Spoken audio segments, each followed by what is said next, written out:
नमस्कार दोस्तों, आज मैं आपको माघ महात्म्य की संपूर्ण कथा सुनाने जा रही हूँ। प्रेम से बोलिए विष्णु भगवान की जय हो। ऋषियों ने कहा, लोमहर्षण सूत जी, अब हमें माघ का महात्म्य सुनाइए, जिसको सुनने से लोगों का महान संशय दूर हो जाए। सूत जी बोले, मुनिवर, आप लोगों को साधुवाद देता हूँ। आप भगवान श्री कृष्ण के शरणागत भक्त हैं, इसलिए प्रशंसा और भक्ति के साथ आप लोग बार बार भगवान की कथाएं पूछा करते हैं। मैं आपके कथना अनुसार माघ महात्म्य का वर्णन करूंगा। जो अरुणोदय काल से स्नान करके इसका श्रवण करते हैं, उनके पुण्य की वृद्धि और पाप का नाश होता है। एक समय की बात है, राजाओं में श्रेष्ठ महाराज दिलीप ने यज्ञ का अनुष्ठान पूरा करके ऋषियों द्वारा मंगल विधान होने के पश्चात अवभृत स्नान किया। उस समय संपूर्ण नगरवासियों ने उनका बड़ा सम्मान किया। तदंतर राजा अयोध्या में रहकर प्रजाजनों की रक्षा करने लगे। वे समय समय पर वशिष्ठ जी की अनुमति लेकर प्रजा वर्ग का पालन किया करते थे। एक दिन उन्होंने वशिष्ठ जी से कहा, भगवंत, आपके प्रसाद से मैंने आचार, दंड नीति, नाना प्रकार के राजधर्म, चारों वर्णों और आश्रमों के कर्म, दान की विधि, यज्ञ के विधान, अनेकों व्रत, उनके उद्यापन तथा भगवान विष्णु की आराधना आदि के संबंध में बहुत कुछ सुना है। अब माघ स्नान का फल सुनने की इच्छा है। मुने, जिस विधि से इसको करना चाहिए वह मुझे बताइए। वशिष्ठ जी ने कहा, राजन, मैं तुम्हें माघ स्नान का फल बतलाता हूँ, सुनो। जो लोग होम, यज्ञ तथा इष्टापूर्त कर्मों के बिना ही उत्तम गति प्राप्त करना चाहते हों, वे माघ में प्रातः काल 12 के जल में स्नान करें। वे माघ में प्रातः काल बाहर के जल में स्नान करें। जो गौ, भूमि, तिल, वस्त्र, स्वर्ण और धान्य आदि वस्तुओं का दान किए बिना ही स्वर्ग लोक में जाना चाहते हों, वे माघ में सदा प्रातः काल स्नान करें। जो 3-3 रात तक उपवास, कृच्छ और पराग आदि व्रतों के द्वारा अपने शरीर को सुखाए बिना ही स्वर्ग पाना चाहते हों, उन्हें भी माघ में सदा प्रातः काल स्नान करना चाहिए। बैसाख में जल और अन्न का दान उत्तम है। कार्तिक में तपस्या और पूजा की प्रधानता है तथा माघ में जप, होम और दान, ये 3 बातें विशेष हैं। जिन लोगों ने माघ में प्रातः स्नान, नाना प्रकार का दान और भगवान विष्णु का स्तोत्र पाठ किया है, वे ही दिव्य धाम में आनंद पूर्वक निवास करते हैं। प्रिय वस्तु को त्याग और नियमों के पालन से माघ सदा धर्म का साधन होता है और अधर्म की जड़ काट देता है। यही सकाम भाव से माघ स्नान किया जाए तो उससे मनवांछित फल की सिद्धि होती है और निष्काम भाव से स्नान आदि करने पर वह मोक्ष देने वाला होता है। निरंतर दान करने वाले, वन में रहकर तपस्या करने वाले और सदा अतिथि सत्कार में संलग्न रहने वाले पुरुषों को जो दिव्य लोक प्राप्त होते हैं, वे ही माघ स्नान करने वालों को भी मिलते हैं। अन्य पुण्यों से स्वर्ग में गए हुए मनुष्य पुण्य समाप्त होने पर वहां से लौट आते हैं, किंतु माघ स्नान करने वाले मानव कभी वहां से लौटकर नहीं आते। माघ स्नान से बढ़कर कोई पवित्र और पाप नाशन व्रत नहीं है। इससे बढ़कर कोई तप और इससे बढ़कर कोई महत्वपूर्ण साधन नहीं है। यही परम हितकारक और तत्काल पापों का नाश करने वाला है। महर्षि भृगु ने मरी पर्वत पर विद्याधर से कहा था, जो मनुष्य माघ के महीने में, जब उस काल की ललिमा बहुत अधिक हो, गांव से बाहर नदी या पोखरे में नित्य स्नान करता है, वह पिता और माता के कुल की 7-7 पीढ़ियों का उद्धार करके स्वयं देवताओं के समान शरीर धारण कर स्वर्गलोक में चला जाता है। दिलीप ने पूछा, ब्राह्मण, महर्षि भृगु ने किस समय मणि पर्वत पर विद्याधर को धर्मोपदेश किया था, बताने की कृपा करें। वशिष्ठ जी बोले, राजन, प्राचीन काल में एक समय 12 वर्षों तक वर्षा नहीं हुई। इससे प्रजा सारी उद्विग्न और दुर्बल होकर 10 दिशाओं में चली गई। उस समय हिमालय और विंध्य पर्वत के बीच का प्रदेश खाली हो गया। स्वाहा, स्वधा, खटककार और वेद अध्याय सब बंद हो गए। समस्त लोक में उपद्रव होने लगा। धर्म का तो लोप हो ही गया था, प्रजा का भी अभाव हो गया। भूमंडल पर फल, मूल, अन्न और पानी की बिल्कुल कमी हो गई। उन दिनों नाना प्रकार के वृक्षों से अवांछित नर्मदा नदी के रमणीय तट पर महर्षि भृगु का आश्रम था। वे उस समय आश्रम में शिष्यों सहित निकलकर हिमालय पर्वत की शरण में गए। वहाँ कैलाशगिरी के पश्चिमी में मणिकूट नाम का पर्वत है, जो सोने और रत्नों का ही बना हुआ है। उस परम रमणीय क्षेत्र पर्वत को देखकर अकाल पीड़ित महर्षि भृगु का मन बहुत प्रसन्न हुआ और उन्होंने वहीं अपना आश्रम बना लिया। उस मनोहर शैल पर वनों और उपवनों में रहते हुए सदाचारी भृगु जी ने दीर्घ काल तक भारी तपस्या की। इस प्रकार जब महर्षि भृगु जी वहां अपने आश्रम पर निवास करते थे, एक समय एक विद्याधर अपनी पत्नी के साथ पर्वत से नीचे उतरा। वे दोनों मुनि के पास आए और उन्हें प्रणाम करके अत्यंत दुखी हो एक ओर खड़े हो गए। उन्हें इस अवस्था में देख महर्षि ने मधुर वाणी से पूछा, विद्याधर, प्रशंसा के साथ बताओ, तुम दोनों इतने दुखी क्यों हो? विद्याधर ने कहा, दिव्यश्रेष्ठ, मेरे दुख का कारण सुनिए। मैं पुण्य का फल पाकर देवलोक में गया। वहाँ देवता का शरीर, दिव्य नारी का सुख और दिव्य भोगों का अनुभव प्राप्त करके भी मेरा मुंह बाघ जैसा हो गया। न जाने यह किस दुष्कर्म का फल उपस्थित हुआ है। यही सोच सोच कर मेरे मन को कभी शांति नहीं मिलती। ब्राह्मण, एक और भी कारण है जिससे मेरा मन व्याकुल हो रहा है। यह मेरी कल्याणमयी पत्नी बड़ी मधुर वासड़ी तथा सुंदरी है। स्वर्गलोक में शीत, उदारता, गुण समूह, रूप और यौवन की संपत्ति द्वारा इसकी समानता करने वाली एक भी स्त्री नहीं है। कहाँ तो यह देवमुखी सुंदरी रमणी और कहाँ मेरे जैसा व्याग्य मुख पुरुष। ब्राह्मण, मैं इसी बात की चिंता करके मन ही मन सदा जलता रहता हूँ। भृगु जी ने कहा, विद्याधर श्रेष्ठ, पूर्व जन्म में तुम्हारे द्वारा जो अनुचित कर्म हुआ है वह सुनो। निषिद्ध कर्म कितना ही छोटा क्यों ना हो, परिणाम में वह भयंकर हो जाता है।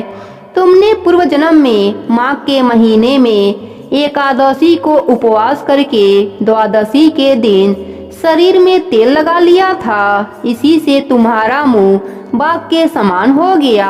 पूर्णिमाई एकादशी का व्रत करके द्वादशी को तेल का सेवन करने से पूर्व काल में इलानंदन पूर्वा को भी कुरूप शरीर की प्राप्ति हुई थी।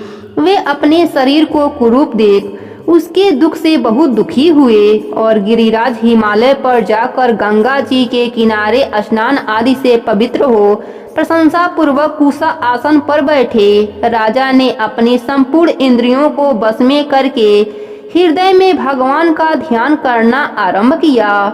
उन्होंने ध्यान में देखा, भगवान का श्री विग्रह नूतन नील मेघों के समान श्याम है। उनके नेत्र कमल दल के समान विशाल हैं। वे अपने हाथों में शंख, चक्र, गदा और पद धारण किए हुए हैं। उनका श्री अंग पीतांबर से ढका है। वक्ष स्थल में कौस्तुभल मणि अपना प्रकाश फैला रही है तथा वे गले में वनमाला धारण किए हुए हैं।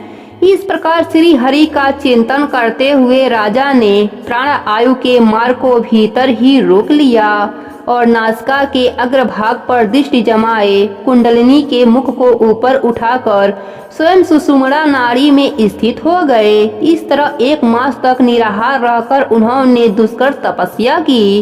इस थोड़े दिनों की तपस्या से ही भगवान संतुष्ट हो गए। उन्होंने राजा के 7 जन्मों की आराधना का स्मरण करके उन्हें स्वयं प्रकट हो प्रत्यक्ष दर्शन दिया। उस दिन माघ शुक्ल पक्ष की द्वादशी तिथि थी। सूर्य मकर राशि पर स्थित थे। भगवान वासुदेव ने बड़ी प्रशंसा के साथ चक्रवर्ती नरेश पुरूरवा पर शंख का जल छोड़ा और उन्हें अत्यंत सुंदर एवं कमनीय रूप प्रदान किया। वह रूप इतना मनोहर था जिससे देवलोक की नायिका उर्वशी भी आकृष्ट हो गई और उसने पुरूरवा को पति रूप में प्राप्त करने की अभिलाषा की। इस प्रकार राजा पुरूरवा भगवान से वरदान पाकर कृतकृत हो अपने नगर में लौट आए। विद्याधर कर्म की गति ऐसी ही है, इसे जानकर भी तुम क्यों खिन्न होते हो? यदि तुम अपने मुख की कुरूपता दूर करना चाहते हो तो मेरे कहने से शीघ्र ही मणिकूट नदी के जल में माघ स्नान करो। वह प्राचीन पापों का नाश करने वाला है। तुम्हारे भाग्य में माघ बिल्कुल निकट है। आज से 5 दिन के बाद ही माघ मास आरंभ हो जाएगा। तुम पौष के शुक्ल पक्ष की एकादशी से ही नीचे बेदी पर सोया करो और 1 महीने तक निराहार रहकर तीनों समय स्नान करो। भोगों को त्याग कर जितेंद्रिय भाव से तीनों काल भगवान विष्णु की पूजा करते रहो। विद्याधर श्रेष्ठ, जिस दिन माघ शुक्ल एकादशी आएगी उस दिन तक तुम्हारे सारे पाप जलकर भस्म हो जाएंगे। फिर द्वादशी के पवित्र दिन को मैं मंत्रपूर्ण कल्याणमय जल से अभिषेक करके तुम्हारा मुख कामदेव के समान सुंदर कर दूंगा। फिर देवमुख होकर इस सुंदरी के साथ तुम सुखपूर्वक क्रीड़ा करते रहना। विद्याधर, माघ के स्नान से विपत्ति का नाश होता है और माघ के स्नान से पाप नष्ट हो जाते हैं। माघ सब व्रतों में बढ़कर है तथा यह सब प्रकार के दानों का फल प्रदान करने वाला है। पुष्कर, कुरुक्षेत्र, ब्रह्मवर्त, काशी, प्रयाग तथा गंगा सागर संगम में 10 वर्षों तक शौच, संतोष आदि नियमों का पालन करने से जो फल प्राप्त होता है वह माघ के महीने में 3 दिनों तक प्रातः स्नान करने से ही मिल जाता है। जिनके मन में दीर्घ काल तक स्वर्ग लोक के भोग भोगने की अभिलाषा हो उन्हें सूर्य के मकर राशि पर रहते समय जहाँ कहीं भी जल मिले प्रातः काल स्नान करना चाहिए। आयु, आरोग्य, रूप, सौभाग्य एवं उत्तम गुणों में जिनकी रुचि हो उन्हें सूर्य के मकर राशि पर रहने तक प्रातः काल अवश्य स्नान करना चाहिए। जो नरक से डरते हैं और दरिद्रता के महासागर से जिन्हें त्रास होता है उन्हें सर्वथा प्रयत्न पूर्वक माघ मास में प्रातः काल स्नान करना चाहिए। देवश्रेष्ठ, दरिद्रता, पाप और दुर्भाग्य रूपी कीचड़ को धोने के लिए माघ स्नान के सिवा दूसरा कोई उपाय नहीं है। अन्य कर्मों को यदि अश्रद्धा पूर्वक किया जाए तो वे बहुत थोड़ा फल देते हैं, किंतु माघ स्नान यदि श्रद्धा के बिना भी विधि पूर्वक किया जाए तो वह पूरा पूरा फल देता है। गांव से बाहर नदी या पोखरे के जल में जहाँ कहीं भी निष्काम या सकाम भाव से माघ स्नान करने वाला पुरुष इस लोक और परलोक में दुख नहीं देखता। जैसे चंद्रमा कृष्ण पक्ष में क्षीण होता है और शुक्ल पक्ष में बढ़ता है उसी प्रकार माघ मास में स्नान करने पर पाप क्षीण होता है और पुण्य बढ़ता है। जैसे समुद्र में नाना प्रकार के रत्न उत्पन्न होते हैं उसी प्रकार माघ स्नान से आयु, धन और स्त्री आदि संपत्तियां प्राप्त होती हैं। जैसे कामधेनु और चिंतामणि मनोवांछित भोग देती हैं उसी प्रकार माघ स्नान सब मनोरथों को पूर्ण करता है। सतयुग में तपस्या को, त्रेता में ज्ञान को, द्वापर में भगवान के पूजन को और कलयुग में दान को उत्तम माना गया है, परंतु माघ का स्नान सभी युगों में श्रेष्ठ समझा गया है। सबके लिए, समस्त वर्णों और आश्रमों के लिए माघ का स्नान धर्म की धारावाहिक वृष्टि करता है। भृंगु जी के यह वचन सुनकर वह विद्याधर उसी आश्रम पर ठहर गया और माघ मास में भृंगु जी के साथ ही उसने विधि पूर्वक पर्तनी नदी के कुंड में पत्नी सहित स्नान किया। महर्षि भृंगु के अनुग्रह से विद्याधर ने अपनी मनोरथ प्राप्त कर लिया। फिर वह देवमुखी होकर मणि पर्वत पर आनंद पूर्वक रहने लगा।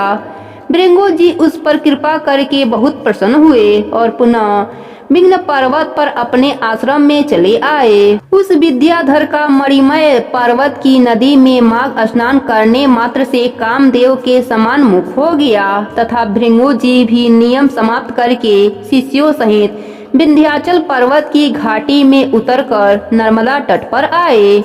वशिष्ठ जी कहते हैं, राजन, महर्षि भृंगु के द्वारा विद्याधर के प्रति कहा हुआ यह माघ महात्म्य संपूर्ण भुवन का सार है तथा नाना प्रकार के फलों से विचित्र जान पड़ता है। जो प्रतिदिन इसका श्रवण करता है वह देवता की भांति समझ सुंदर भोगों को प्राप्त कर लेता है। वशिष्ठ जी कहते हैं, राजन, मैं माघ मास का प्रभाव बतलाता हूँ, सुनो। इसे भक्ति पूर्वक सुनकर मनुष्य सब पापों से मुक्त हो जाता है। प्राचीन रथांतर कल्प के सतयुग में कुसे नाम के एक ऋषि थे जो ब्रह्मा जी के पुत्र थे। वे बड़े ही तेजस्वी और निष्पाप थे। उन्होंने कर्दम ऋषि की सुंदरी कन्या के साथ विधि पूर्वक विवाह किया। उसके गर्भ से मुनि के वश्य नामक पुत्र उत्पन्न हुआ जो वंश को बढ़ाने वाला था। वश्य की 5 वर्ष की अवस्था होने पर पिता ने उनका उपनयन संस्कार करके उन्हें गायत्री मंत्र का उपदेश किया। अब वे ब्रह्मचर्य का पालन करते हुए भृंगु कुल में निवास करने लगे। प्रतिदिन प्रातः काल और सायं काल अग्निहोत्र तीनों समय स्नान और भिक्षा के अनेका भोजन करते थे। इंद्रियों को काबू में रखते, काला मृग चर्म धारण करते और सदा स्व अध्याय में संलग्न रहते थे। पैर से लेकर शिखा तक लंबा पलाश का डंडा जिसमें कोई छेद न हो लिए रहते थे। उनके कटी भाग में मूज की मेखला शोभा पाती थी। हाथ में गदा कमंडलू धारण करते, स्वच्छ कौपीन पहनते, शुद्ध भाव से रहते और स्वच्छ यज्ञोपवित्र धारण करते थे। उनका मस्तक समिधाओं की भस्म से सुशोभित था। वे सबके नयनों को प्रिय जान पड़ते थे। प्रतिदिन माता पिता, गुरु, आचार्य, अन्याय बड़े बूढ़े, सन्यासियों तथा ब्रह्म आदियों को प्रणाम करते थे। बुद्धिमान वश्य ब्रह्म यज्ञ में तत्पर रहते और सदा शुभ कर्मों का अनुष्ठान किया करते थे। वे हाथ में पवित्री धारण करके देवताओं, ऋषियों और पितरों का तर्पण करते थे। फूल, चंदन और गंध आदि को कभी हाथ से छूते भी नहीं थे। मौन होकर भोजन करते, मधु, पियाक और खारा नमक नहीं खाते थे। खड़ाऊ नहीं पहनते थे तथा सवारी पर नहीं चढ़ते। शीशे में मुंह नहीं देखते। दंत धामन, तांबुल और पंगड़ी आदि से परहेज रखते थे। नीला, लाल तथा पीला वस्त्र, खाट, आभूषण तथा और भी जो वस्तुएं ब्रह्मचर्य आश्रम के प्रतिकूल बनाई गई हैं, उन सब का वे स्पर्श तक नहीं करते थे। सदा शांत भाव से सदाचार में ही तत्पर रहते थे। ऐसे आचारवान और विशेषतः ब्रह्मचर्य का पालन करने वाले वश्य मुनि सूर्य के मकर राज पर रहते माघ मास में भक्ति पूर्वक प्रातः स्नान करते थे। वे उस समय विशेष रूप से शरीर की शुद्धि करते थे। आकाश में जब इन्हें गिने तारे रह जाते उस समय ब्रह्म बेला में तो वे नित्य स्नान करते थे और फिर जब आधे सूर्य निकल आते उस समय भी माघ का स्नान करते थे। वे मन ही मन अपने भाग्य की सराहना करने लगे। अहो, इस पश्चिमी वाहिनी कावेरी नदी में स्नान का अवसर मिलना प्रायः मनुष्यों के लिए कठिन है, तो भी मैंने मरकरा में यहाँ स्नान किया। वास्तव में मैं बड़ा भाग्यवान हूँ। समुद्र में मिली हुई जितनी नदियां हैं उन सब का प्रवाह जहाँ पश्चिमी या उत्तर की ओर है उस स्थान का प्रयाग से भी अधिक महत्व बतलाया गया है। मैंने अपने पूरे पुण्यों के प्रभाव से आज कावेरी का पश्चिमी माघी प्रवाह प्राप्त किया है। वास्तव में मैं कृतार्थ हूँ, कृतार्थ हूँ, कृतार्थ हूँ। इस प्रकार सोचते हुए प्रसन्न होकर कावेरी के जल में तीनों काल स्नान करते थे। उन्होंने कावेरी के पश्चिमी गामी प्रवाह में 3 साल तक माघ स्नान किया। उसके पुण्य से उनका अंतःकरण शुद्ध हो गया। वे ममता और कामना से रहित हो गए। तदंतर माता पिता और गुरु की आज्ञा लेकर वे सर्व पाप नाशन कल्याण तीर्थ में आ गए। उस सरोवर में भी 1 मास तक माघ स्नान करके ब्रह्मचारी वश्य मुनि तपस्या करने लगे। राजन, इस प्रकार उन्हें उत्तम तपस्या करते देख भगवान विष्णु प्रसन्न होकर उनके आगे प्रत्यक्ष प्रकट हुए और बोले, महाप्राज्ञ मृंग भृंग, मैं तुम पर बहुत प्रसन्न हूँ। यो कहकर भगवान पुरुषोत्तम ने उनके मस्तक का स्पर्श किया। तब वश्य मुनि समाधि से विरित हो जाग उठे और उन्होंने अपने सामने ही भगवान विष्णु को उपस्थित देखा। वे सहस्त्र सूर्यों के समान तेजस्वी कौस्तुमल मणि रूप आभूषण से अत्यंत भासमान दिखाई देते थे। तब मुनि ने बड़े वेग से उठकर भगवान को प्रणाम किया और बड़े भाव से सुंदर प्रस्तुति की। भगवान ऋषिकेश की स्तुति और नमस्कार करके वश्य मुनि अपने मस्तक पर हाथ जोड़े चुपचाप भगवान के सामने खड़े हो गए। उस समय उनके नेत्रों से आनंद के आंसू बह रहे थे और सारे शरीर में रोमांच हो आया था। तब श्री भगवान ने कहा, मृंग भृंग, तुम्हारी इस स्तुति से मुझे बड़ी प्रशंसा हुई है। माघ मास में इस सरोवर के जल में जो तुमने स्नान और तप किया है, इससे मैं बहुत संतुष्ट हूँ। मुने, तुम निरंतर कष्ट सहते सहते थक गए हो। दक्षिणाओं सहित यज्ञ, दान, अन्याय नियम तथा यमों के पालन से भी मुझे उतना संतोष नहीं होता जितना माघ के स्नान से होता है। पहले तो मुझसे वर मांगो, फिर मैं तुम्हें मनवांछित वस्तु प्रदान करूंगा। मृंग भृंग, तुम मेरी प्रशंसा के लिए मैं जो आज्ञा दूं उसका पालन करो। इस समय तुम्हारे ब्रह्मचर्य से जिस प्रकार ऋषियों को संतोष हुआ है, उसी प्रकार तुम यज्ञ करके देवताओं को और संतान उत्पन्न करके पितरों को संतुष्ट करो। मेरे संतोष के लिए ये दोनों कार्य तुम्हें सर्वथा करना चाहिए। अगले जन्म में तुम ब्रह्मा जी के पुत्र महाज्ञानी भृंगु नामक जीवन मुक्त ब्राह्मण होगे और निधाग को वेदांत वाक्य जन्य ज्ञान का उपदेश करके पुनः परम धाम को प्राप्त हो जाओगे। मृंग भृंग बोले, देव देव, संपूर्ण देवताओं द्वारा वंदित जगन्नाथ, आप यहाँ सदा निवास करें और सबको सब प्रकार के भोग प्रदान करते रहें। आप सदा सब जीवों को सब तरह की संपत्ति प्रदान करें। भगवंत, यदि मैं आपका कृपा पात्र हूँ तो यही एक वर जिसे निवेदन कर चुका हूँ, देने की कृपा करें। मंगलमय चरणों में पड़े हुए भक्तों का दुख दूर करने वाले अच्युत्य, आप मुझ पर प्रसन्न होइए। शरणागत वत्सल्य, मैं आपके शरण में आया हूँ। भगवान विष्णु बोले, मृंग भृंग, एवमस्तु, मैं सदा यहाँ निवास करूँगा। जो लोग यहाँ मेरा पूजन करेंगे उन्हें सब प्रकार की संपत्ति हाथ लगेगी। विशेषतः जब सूर्य मकर राशि पर हो, उस समय इस सरोवर में स्नान करने वाले मनुष्य सब पापों से मुक्त हो मेरे परम पद को प्राप्त होंगे। व्यतिपाद योग में अयन प्रारंभ होने के दिन संक्रांति के समय, विषुव योग में पूर्णिमा और अमावस्या तिथि को तथा चंद्र ग्रहण और सूर्य ग्रहण के अवसर पर यहाँ स्नान करके यथाशक्ति दान देने से और तुम्हारे मुख से निकले हुए इस स्तोत्र का मेरे सामने पाठ करने से मनुष्य मेरे लोक में प्रतिष्ठान होगा। भगवान गोविंद के योग कहने पर उस ब्राह्मण कुमार ने पुनः प्रणाम किया और भक्तों के अधीन रहने वाले श्री हरि से फिर एक प्रश्न किया। कृपा निधे देवेश्वर, मैं तो कुछ मुनि का पुत्र वश्य हूँ, फिर मुझे आपने मृंग भृंग कहकर क्यों संबोधित किया? श्री भगवान बोले, ब्राह्मण, इस कल्याण सरोवर के तट पर जब तुम तपस्या करने में लगे थे, उस समय जो मृग प्रतिदिन यहाँ पानी पीने आते थे, वे निर्भय होकर तुम्हारे शरीर में अपने सिंह रगड़ा करते थे। इसी से श्रेष्ठ महर्षि तुम्हें मृंग भृंग कहते हैं। आज से सब लोग तुम्हें मृंग भृंग ही कहेंगे। यो कहकर सबको सब कुछ प्रदान करने वाले भगवान सर्वेश्वर वहाँ रहने लगे। तदंतर मृंग भृंग मुनि ने भगवान का पूजन किया और उनकी आज्ञा लेकर वे उस पर्वत से चले गए। संसार का उपकार करने के लिए उन्होंने गृहस्थ धर्म को स्वीकार करने का निश्चय किया और अपने अंतःकरण में निरंतर वे आदि पुरुष कमल नयन भगवान विष्णु का चिंतन करने लगे। अपनी जन्मभूमि भोजनालय नगर में घर आकर उन्होंने माता और पिता को नमस्कार करके अपना सारा समाचार कह सुनाया।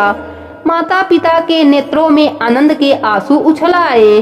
उन्होंने पुत्र को छाती से लगाकर बारंबार उसका मस्तक सूंघा और प्रेम पूर्वक अभिनंदन किया। वश्य अपने गुरु को प्रणाम करके फिर स्वाध्याय में लग गए।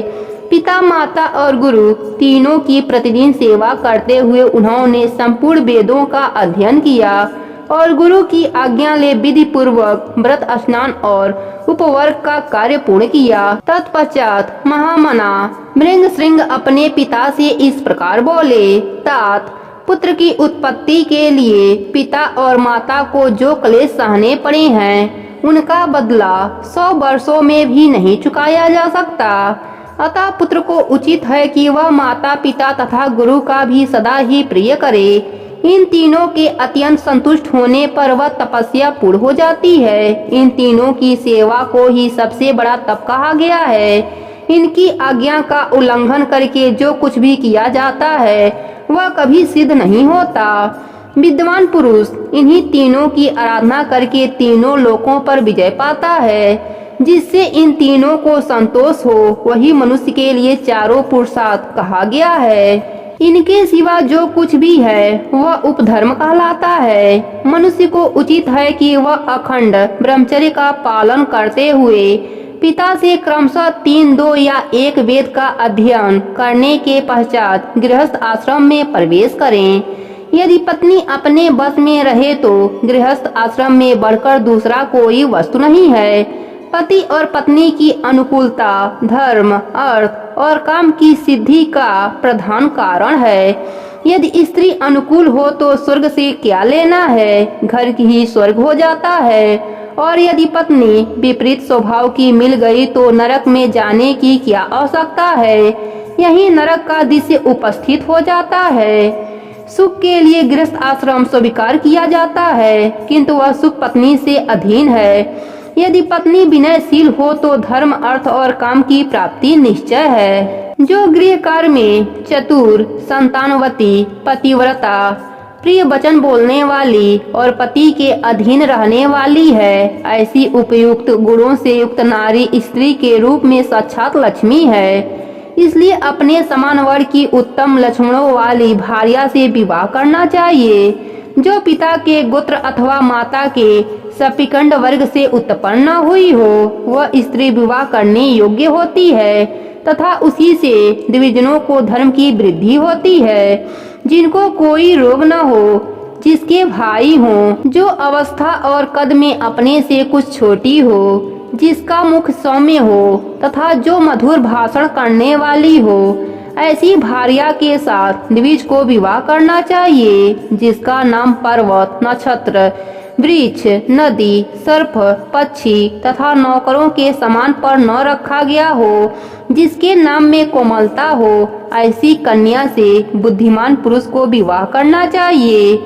इस प्रकार उत्तम लक्षणों की परीक्षा करके ही किसी कन्या के साथ विवाह करना उचित है। उत्तम लक्षण और अच्छे आचरण वाली कन्या पति की आयु बढ़ाती है।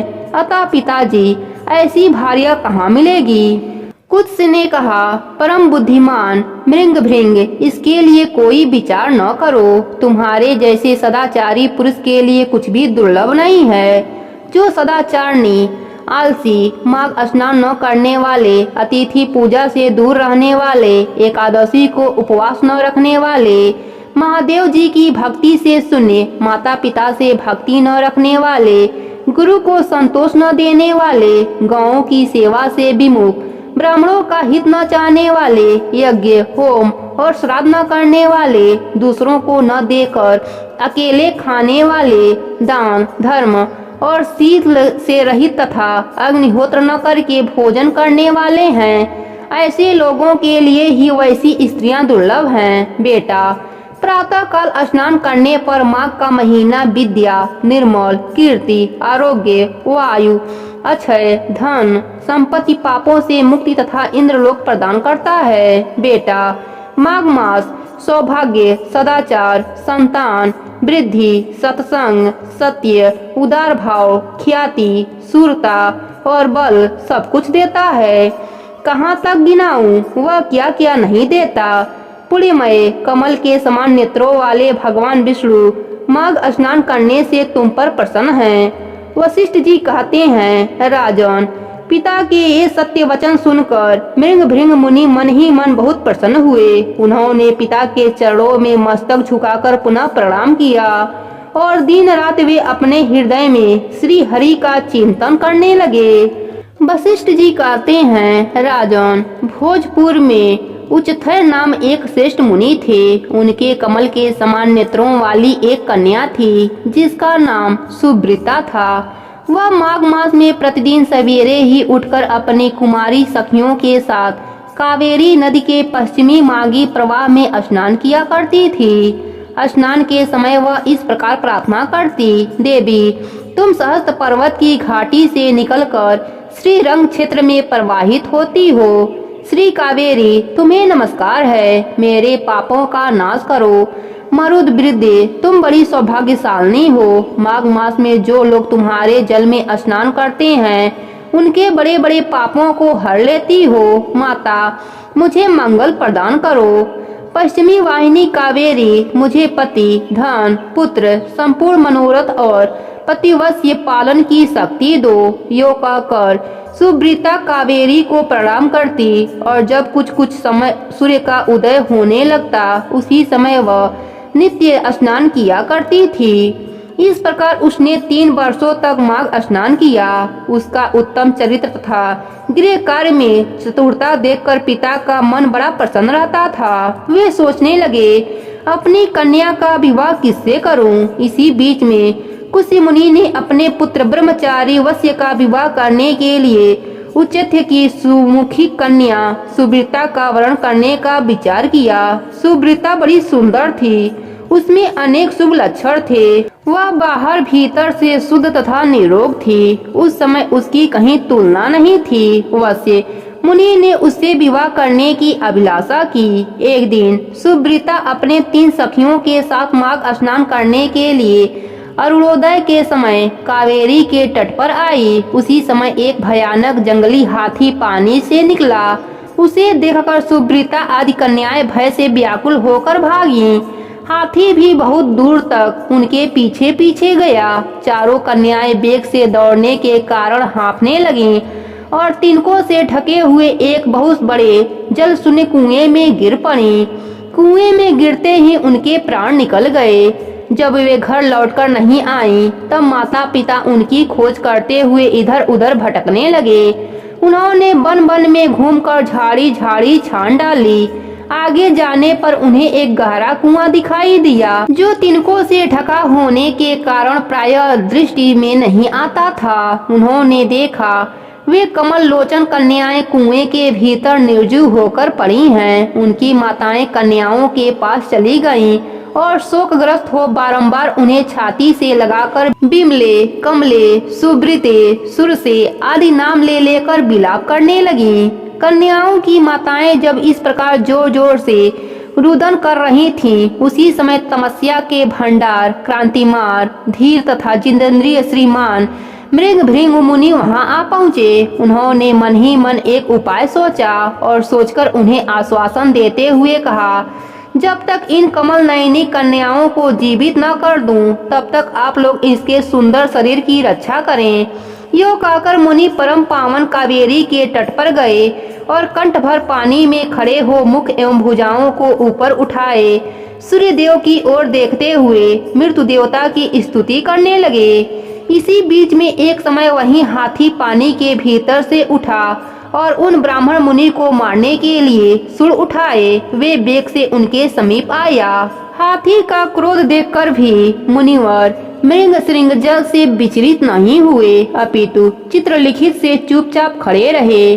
पास आने पर एक ही क्षण में उस गजराज का क्रोध चला गया। वह बिल्कुल शांत हो गया। उसने मुनि को सूंड से पकड़कर अपने पीठ पर बैठा लिया। मुनि उसके भाव को समझ गए। उसके कंधे पर सुखपूर्वक बैठने से उन्हें बड़ा संतोष हुआ और जब समाप्त करके हाथ में जल ले, मैंने 8 दिनों के माघ स्नान का पुण्य तुम्हें दे रहा दिया। यो कहकर उन्होंने शीघ्र ही वह जल हाथी के मस्तक पर छोड़ दिया। इससे गजराज पाप रहित हो गया और मानो इस बात को स्वयं भी समझते हुए उसने प्रयत्नशील मेघ के समान बड़े जोर से गर्जना की। उसकी इस गर्जना से भी मुनि के मन में बड़ी प्रशंसा हुई और उन्होंने कृपा पूर्वक उस गजराज की ओर देखकर उसके ऊपर अपना हाथ फेरा। मुनि के हाथ का स्पर्श होने से उसने हाथी का शरीर त्याग दिया और आकाश में देवता की भांति दिव्य रूप धारण किए दृष्टिगोचर हुआ। उस रूप में उसे देखकर मुनीश्वर को बड़ा विस्मित हुआ। तब दिव्य रूपधारी उस जीव ने कहा, मुनीश्वर, मैं कृतार्थ हो गया क्योंकि आपने मुझे अत्यंत निंदनीय एवं पापमयी पशु योनि से मुक्त कर दिया। दयानिधे, अब मैं अपना सारा वृतांत बतलाता हूँ, सुनिए। पूर्व काल की बात है। नैसर नगर में विश्वगुप्त नाम से प्रसिद्ध परम धर्मात्मा तथा स्वधर्म पालन में तत्पर एक वैश्य रहते थे। मैं उन्हीं का पुत्र था। मेरा नाम धर्मगुप्त था। स्व अध्याय, यजन, दान, सूल लेना, पशुपालन, गोरक्षा, खेती और व्यापार, यही सब मेरा काम था। द्विश्रेष्ठ, मैं अनुचित काम और दंभ से सदा दूर ही रहा। सत्य बोलता और किसी की निंदा नहीं करता था। इंद्रियों को काबू में रखकर अपनी स्त्री से ही अनुराग करता था और पराई स्त्रियों से संपर्क से बचा रहता था। मुझ में राग, भय और क्रोध नहीं था। लोभ और मत्सर को भी मैंने छोड़ रखा था। दान देता, यज्ञ करता, देवताओं के प्रति भक्ति रखता और गौओं तथा ब्राह्मणों के हित में संलग्न रहता था।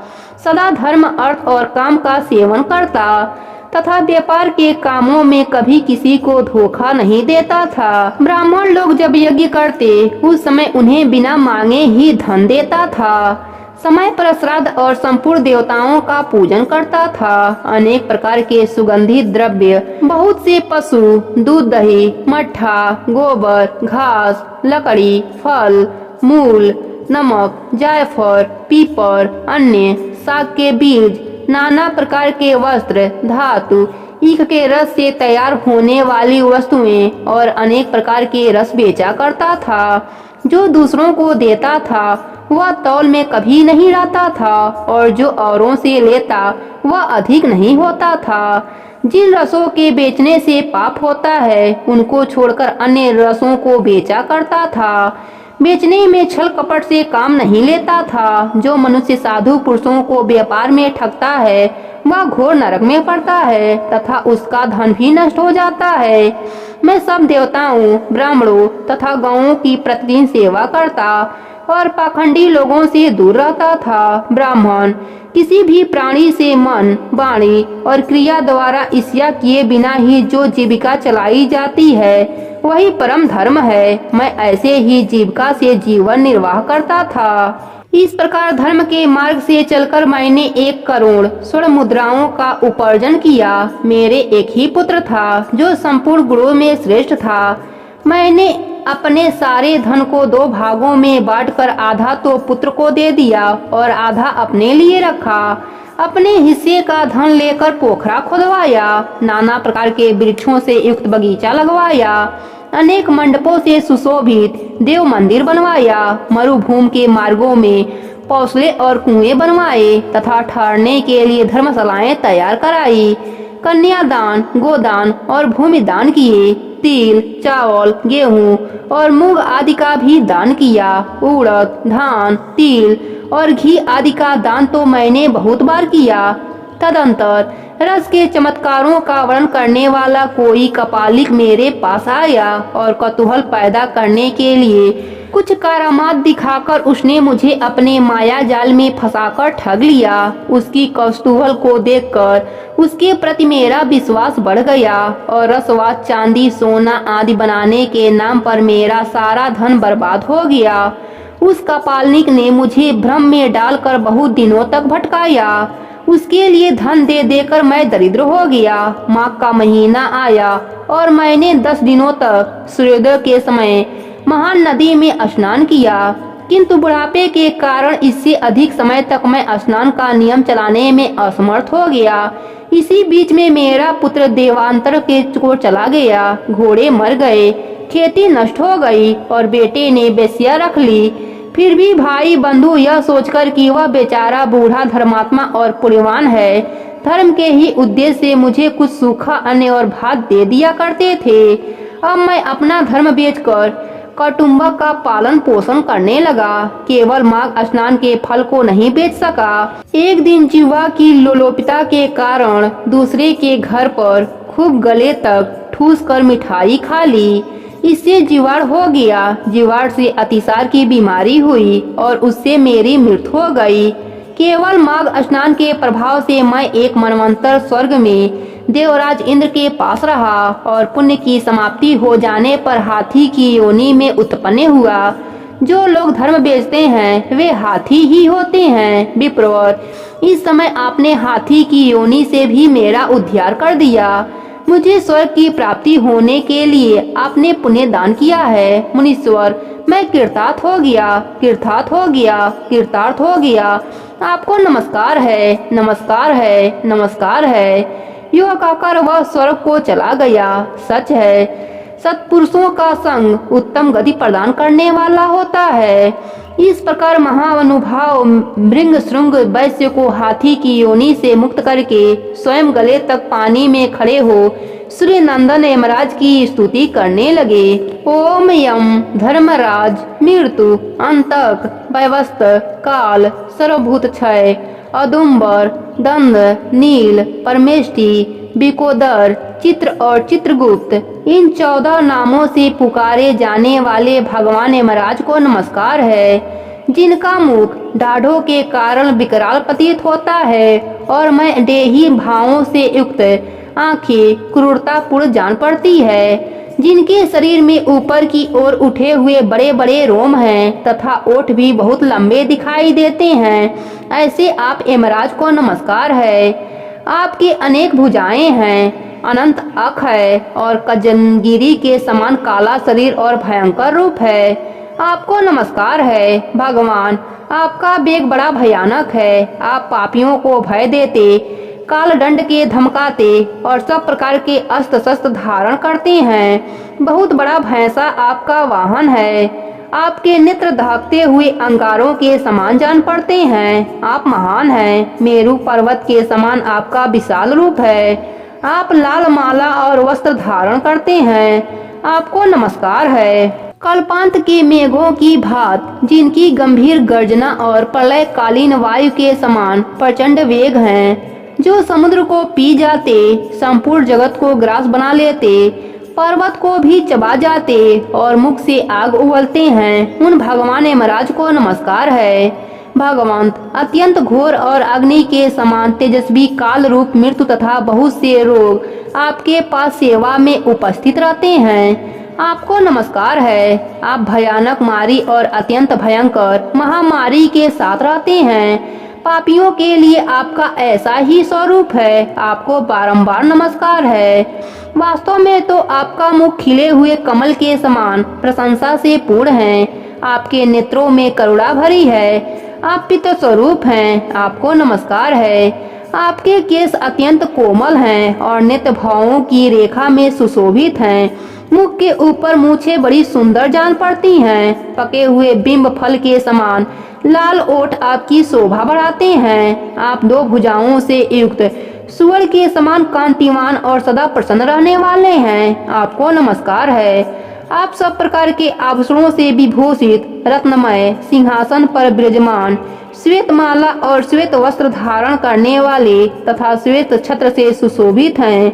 आपके दोनों और 2 दिव्य नाड़ियां खड़ी होकर हाथों में सुंदर चमड़ लिए हुए डुला रही हैं।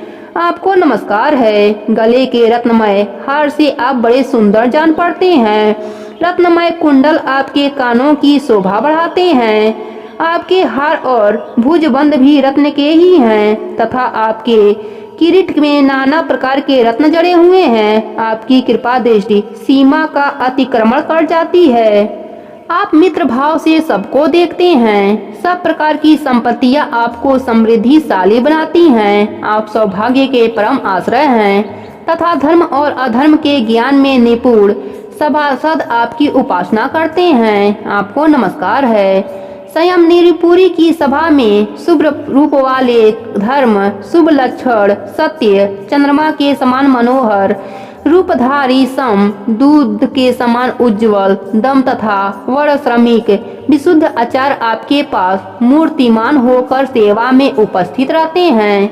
आपको नमस्कार है। आप साधुओं पर सदा स्नेह रखते, वाणी से उनमें प्राणों का संचार करते, वचनों से संतोष देते और गुणों से उन्हें सर्वसमर्पण करते हैं। सज्जन पुरुष पर सदा संतुष्ट रहने वाले आप धर्मराज को नमस्कार है, जो सबके काल होते हुए भी शुभ कर्म करने वाले पुरुषों पर कृपा करते हैं, जो पुण्य आत्माओं के हितैषी सत्पुरुषों के संगी, स्वयंपुरी में स्वामी, धर्मात्मा तथा धर्म का अनुष्ठान करने वाले के प्रिय हैं। उन धर्मराज को नमस्कार है, जिसकी पीठ पर लटके हुए घंटों की ध्वनि से सारी दिशाएं गूंज उठती हैं तथा जो ऊंचे ऊंचे सिंहों और फुंकारों के कारण अत्यंत भीषण प्रतीत होते हैं। ऐसे महान भैंसे पर जो विराजमान रहते हैं तथा जिनकी 8 बड़ी बड़ी भुजाएं क्रमशः नाचार शक्ति, मूसड़, खड्ग, गदा, त्रिशूल, पास और अंकुश से सुशोभित हैं, उन भगवान यमराज को प्रणाम है,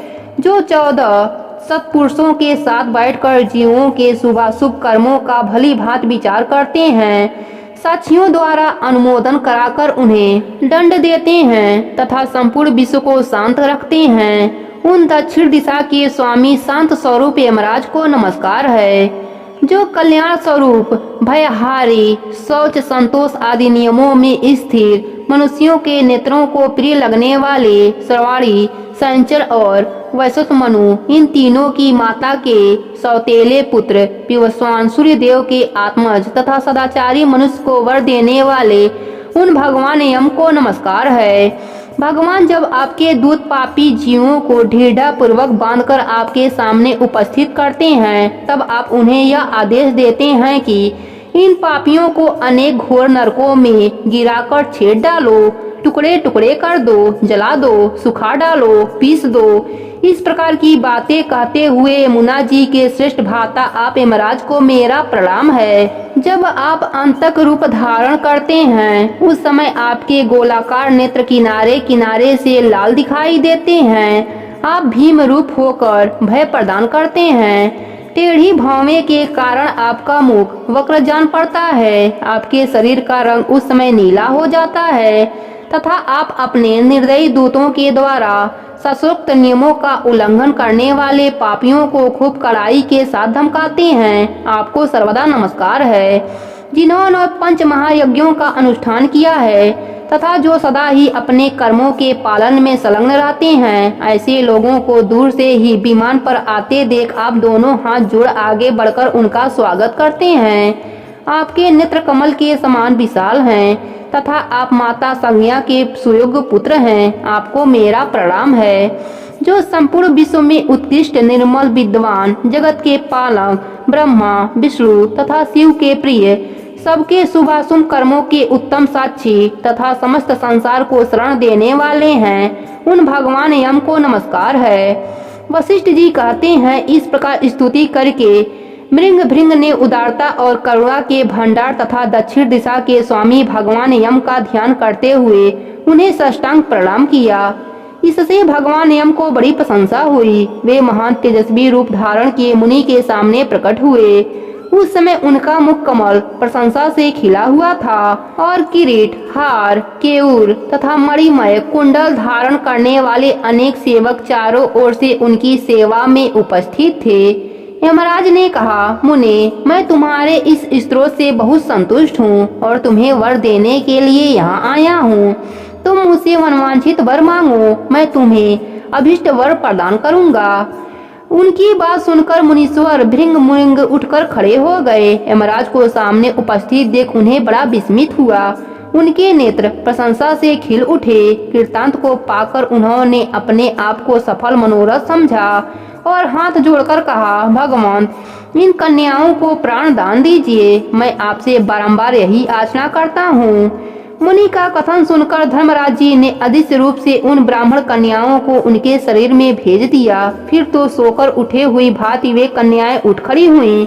अपनी बालिकाओं को सचेत होते देख माताओं को बड़ा हर्ष हुआ। कन्याएं पहले की ही भांति अपना अपना वस्त्र पहनकर माताओं को बुला उनके साथ अपने घर आईं। वशिष्ठ जी कहते हैं, इस प्रकार पिपरवर मृंग भृंग को वरदान दे यम देवता अपने पार्षदों के साथ अंदर ध्यान हो गए। इधर ब्राह्मण भी यमराज से वर पाकर बड़ी प्रशंसा के साथ अपने आश्रम को लौटे। जो मानव प्रतिदिन यमराज की इन स्तुति का पाठ करेगा उसे कभी यम यातना नहीं भोगनी पड़ेगी। उनके ऊपर यमराज प्रसन्न होंगे। उनकी संतति का कभी अपमृत्यु से पराभव न होगा। उसे इस लोक और परलोक में भी लक्ष्मी की प्राप्ति होगी तथा उसे कभी रोगों का शिकार नहीं होना पड़ेगा। राजा दिलीप ने पूछा, मुने, यमलोक से लौटकर आई हुई उन साध्वी कन्याओं ने अपनी माताओं और बंधुओं से वहां का वृतांत कैसे बतलाया? पापियों की यातना और पुण्य आत्माओं की गति से संबंध में क्या कहा? मैं पुण्य और पाप के शुभ और अशुभ फलों को विस्तार से सुनना चाहता हूँ। वशिष्ठ जी बोले, राजन, कन्याओं ने अपनी माताओं और बंधुओं से पुण्य पाप के शुभाशुभ फलों के विषय में जो कुछ कहा था वह ज्यों का त्यों तुम्हें बतलाता हूँ। कन्याओं ने कहा, माताओं, यमलोक बड़ा ही घोर और भय उत्पन्न करने वाला है। वहाँ सर्वदा चारों प्रकार के जीवों को विवश होकर जाना पड़ता है।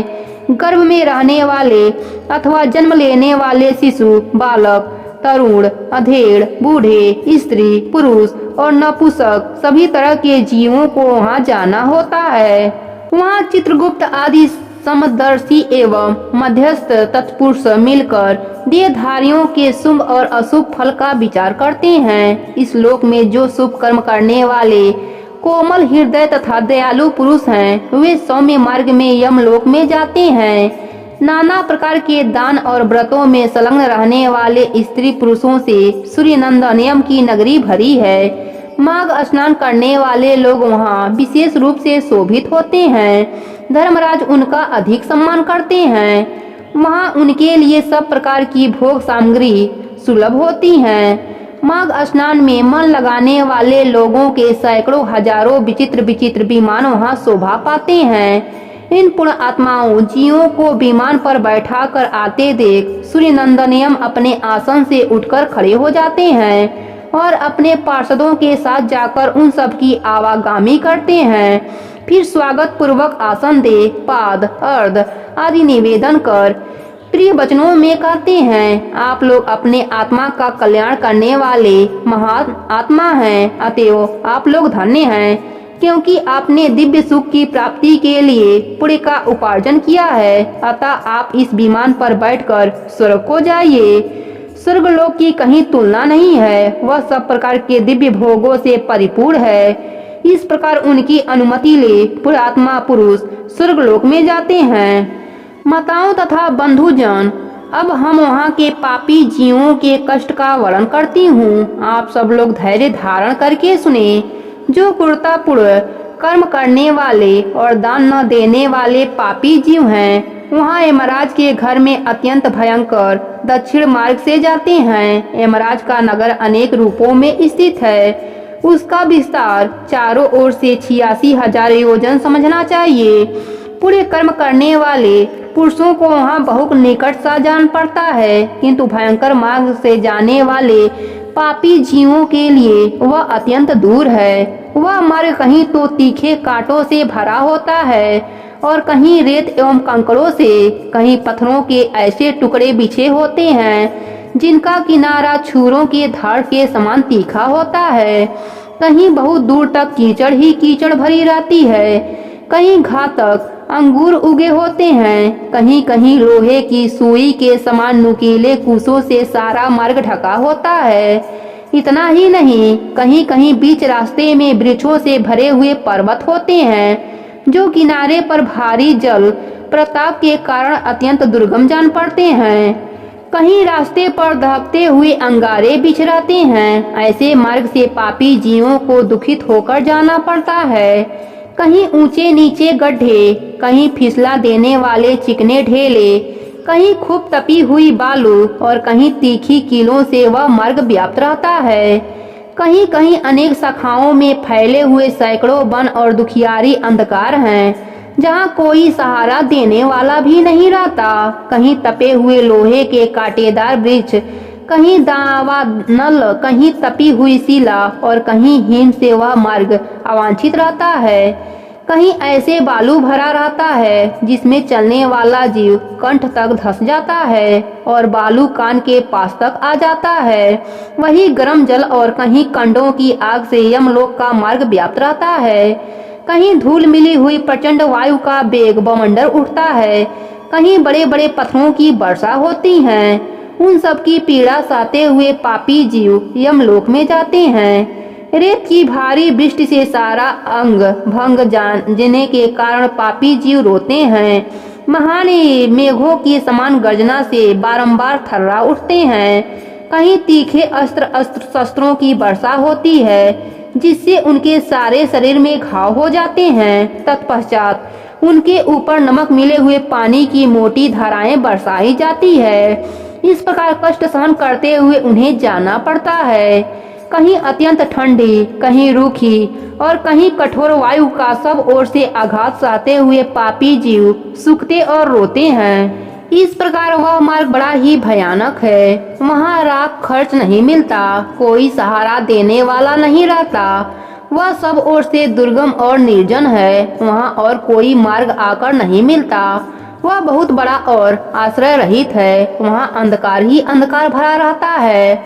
वह महान कष्टप्रद और सब प्रकार के दुखों का आश्रय है। ऐसे ही मार्ग से यम की आज्ञा का पालन करने वाले अत्यंत भयंकर यमदूतों द्वारा समस्त पाप परायण मूढ़ जीव बलपूर्वक लाए जाते हैं। वे एकांकी, पराधीन तथा मित्र और बंधु बांधवों से रहित होते हैं। अपने कर्मों के लिए बारंबार शोक करते और रोते हैं।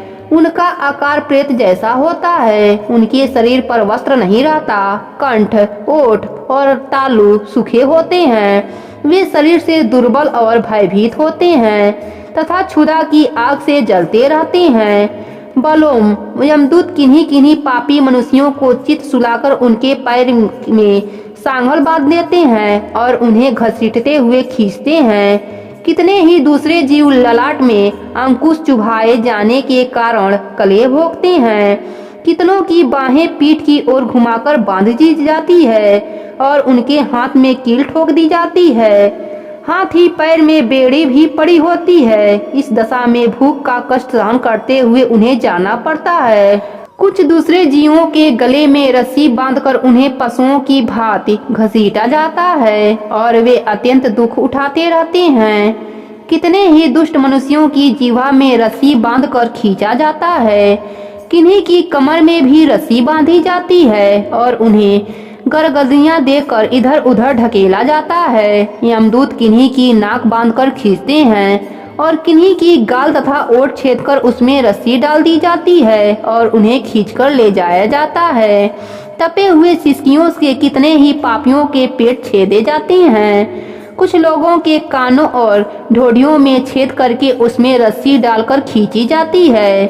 किन्हीं के पैर और हाथ के अग्रभाग काट लिए जाते हैं। किन्हीं के कंठ, ओठ और तालुओं में छेद कर दिया जाता है। किन्हीं किन्हीं के अंडकोश कट जाते हैं और कुछ लोगों के समस्त अंगों की संधियां काट दी जाती है। किन्हीं को भालों के छेदा जाता है। कुछ बाड़ों से घायल किए जाते हैं और कुछ लोगों को मुदगरों तथा लोहे के डंकों से बारंबार पीटा जाता है और वे निराश्रय होकर चिल्लाते चीखते हुए इधर उधर भागते हैं। प्रज्वलित अग्नि के समान कांति वाले भांति भांति के भयंकर आरो और विदिपालों से उन्हें दिरपाल किया जाता है और वे पापी जीव पीव तथा रक्त बहाते हुए घाव से पीड़ित होते और कीड़ों से डसे जाते हैं। इस प्रकार उन्हें विवश करके यमलोक में ले जाया जाता है। वे भूख प्यास से पीड़ित होकर अन्न और जल मांगते हैं। धूप से बचने को छाया के लिए प्रार्थना करते हैं और शीत से व्यथित होकर तपने के लिए अग्नि मांगते हैं। जिन्होंने उक्त वस्तुओं का दान नहीं किया होता वे उस पाथे रहित पथ पर रहित इस प्रकार कष्ट सहते हुए यात्रा करते हैं। इस प्रकार अत्यंत दुखमय मार्ग से चलकर जब वे प्रेत लोक में पहुंचते हैं तब दूत उन्हें यमराज के आगे उपस्थित करते हैं। उस समय वे पापी जीव यमराज को भयानक रूप में देखते हैं। वहाँ असंख्य भयानक यमदूत जो काजल के समान काले, महान, वीर और अत्यंत क्रूर होते हैं, हाथों में सब प्रकार के अस्त्र शस्त्र लिए मौजूद रहते हैं। ऐसे ही परिवार के साथ बैठे हुए यमराज तथा चित्रगुप्त को पापी जीव अत्यंत भयंकर रूप में देखते हैं। उस समय भगवान यमराज और चित्रगुप्त उन पापियों को धर्म युक्त वाक्यों से समझाते हुए बड़े जोर जोर से फटकारते हैं। वे कहते हैं, ओ खोटे कर्म करने वाले पापियों, तुमने दूसरों के धन हड़प लिए हैं और सुंदर रूप के घमंड में आकर पराई स्त्रियों के साथ व्यभिचार किया है। मनुष्य अपने आप को कुछ कर्म करता है, उसे स्वयं ही भोगना पड़ता है। फिर तुमने अपने ही भोगने के लिए पाप कर्म क्यों किया और अब अपने कर्मों की आग में जलकर इस समय तुम लोग संतप्त क्यों हो रहे हो? भोगो अपने उन कर्मों को, इसमें दूसरे किसी का दोष नहीं है। ये राजा लोग भी अपने भयंकर कर्मों से प्रेरित हो मेरे पास आए हैं। इन्हें अपनी खोटी बुद्धि और बल का बड़ा घमंड था। अरे ओ दुराचारी राजाओं, तुम लोग प्रजा का सर्वनाश करने वाले हो। अरे थोड़े समय तक रहने वाले राज्य के लिए तुमने पाप क्यों किया? राज्य के लोग में पड़कर मोहवश बलपूर्वक अन्याय से जो तुमने प्रजाजनों को दंड दिया है, इस समय उसका भोग भोगो। कहाँ है वह राज्य और कहाँ गई वह रानी जिसके लिए तुमने पाप कर्म किया था? अब तो सबको अकेला छोड़कर तुम यहाँ खड़े हो। यहाँ वह बल नहीं दिखाई देता जिसमें तुमने प्रजाजनों का विध्वंस किया।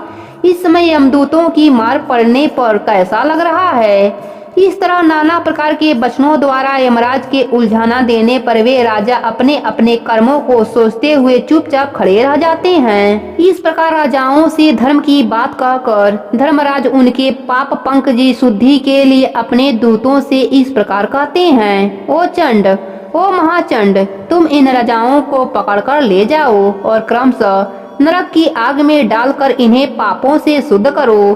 तब वे दूत शीघ्र ही उठकर राजाओं के पैर पकड़ लेते हैं और उन्हें बड़े वेग में आकाश में घुमाकर ऊपर फेंकते हैं। तत्पश्चात उन्हें पूरा बल लगाकर तपाई हुई शिला पर बड़े वेग से पटकते हैं, मानो किसी महान वृक्ष पर वज्र से प्रहार करते हों। शिला पर गिरने से उनका शरीर चूर चूर हो जाता है, रक्त के स्रोत बहने लगते हैं और जीव अचेत एवं निश्चेष्टा हो जाता है। तदंतर वायु का स्पर्श होने पर वह धीरे धीरे फिर सांस लेने लगता है। उसके बाद पाप की शुद्धि के लिए उन्हें नरक के समुद्र में डाल दिया जाता है। इस पृथ्वी के नीचे नरक की 28 कोटियां हैं। वे 7वें तल के अंत में भयंकर अंधकार के भीतर स्थित है। उनमें पहली कोटि का नाम घोरा है, उसके नीचे सुघोरा की स्थिति है, तीसरी अति घोरा, चौथी महाघोरा और 5वीं कोटि घोरा रूपा है। 6वीं का नाम तरला तारा, 7वीं का नाम भयानका, 8वीं का कालरात्रि और 9वीं का भयोत्का है। उसके नीचे 10वीं कोटि चंडका है, उसके भी नीचे महाचंडा है।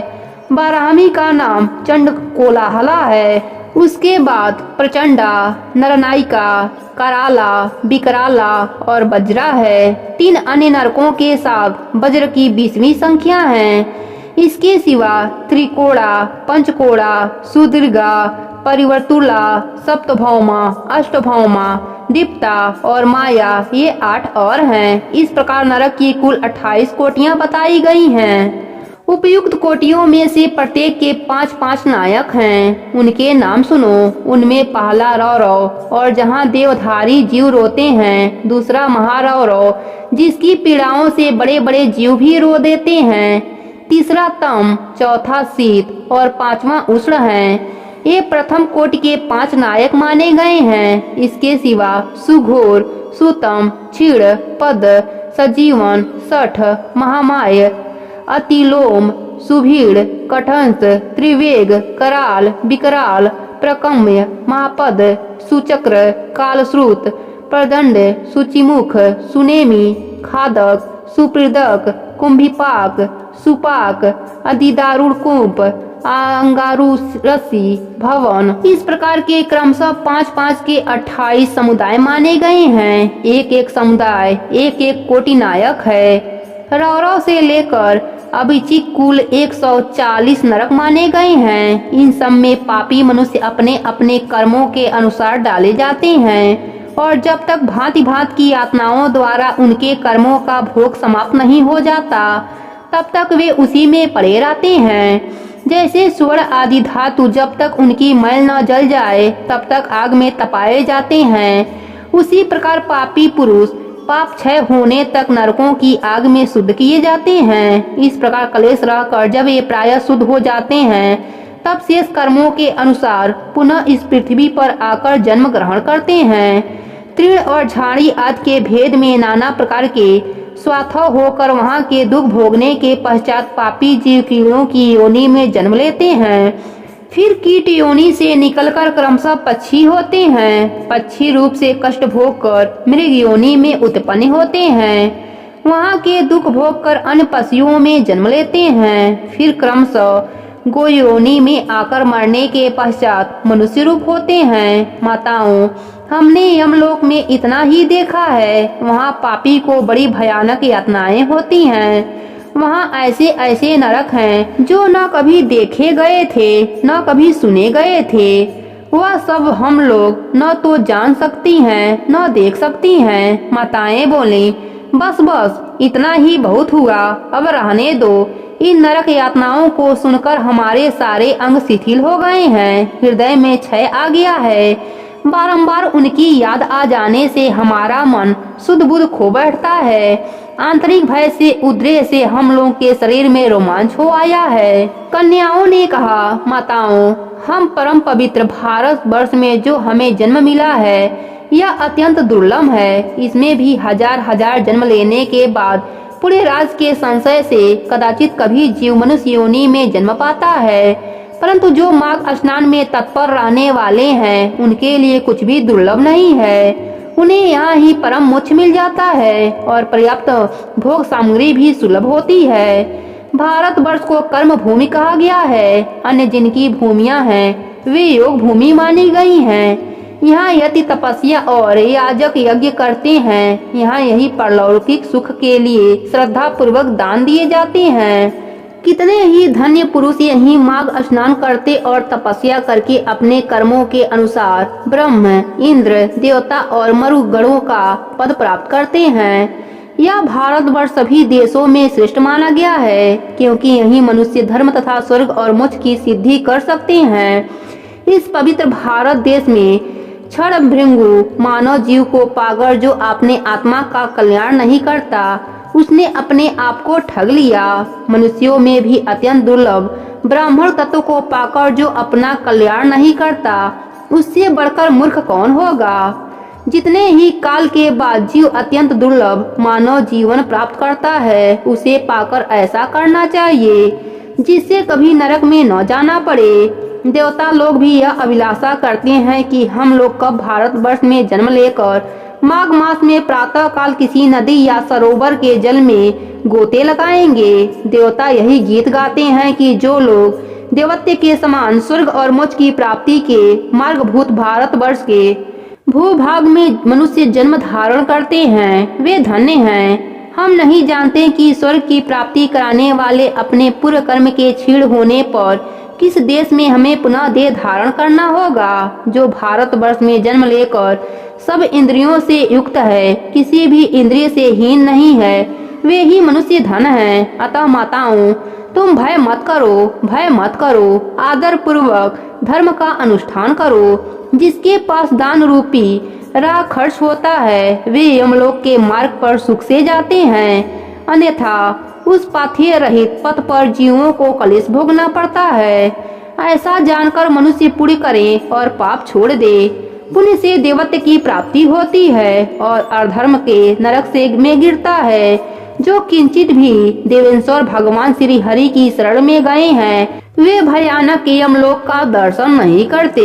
बांधवों, यदि तुम लोग संसार बंधन से छूटना पाना चाहते हो तो सच्चिदानंद स्वरूप परमदेव श्री नारायण की आराधना करो।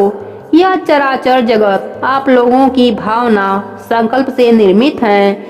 इसे बिजली की तरह चंचल क्षण भृंगु समझकर श्री जनार्दन का पूजन करो। अहंकार विद्युत की रेखा के समान व्यर्थ है, इसे कभी पास न आने दो। शरीर मृत्यु से जुड़ा हुआ है, जीवन भी चंचल है।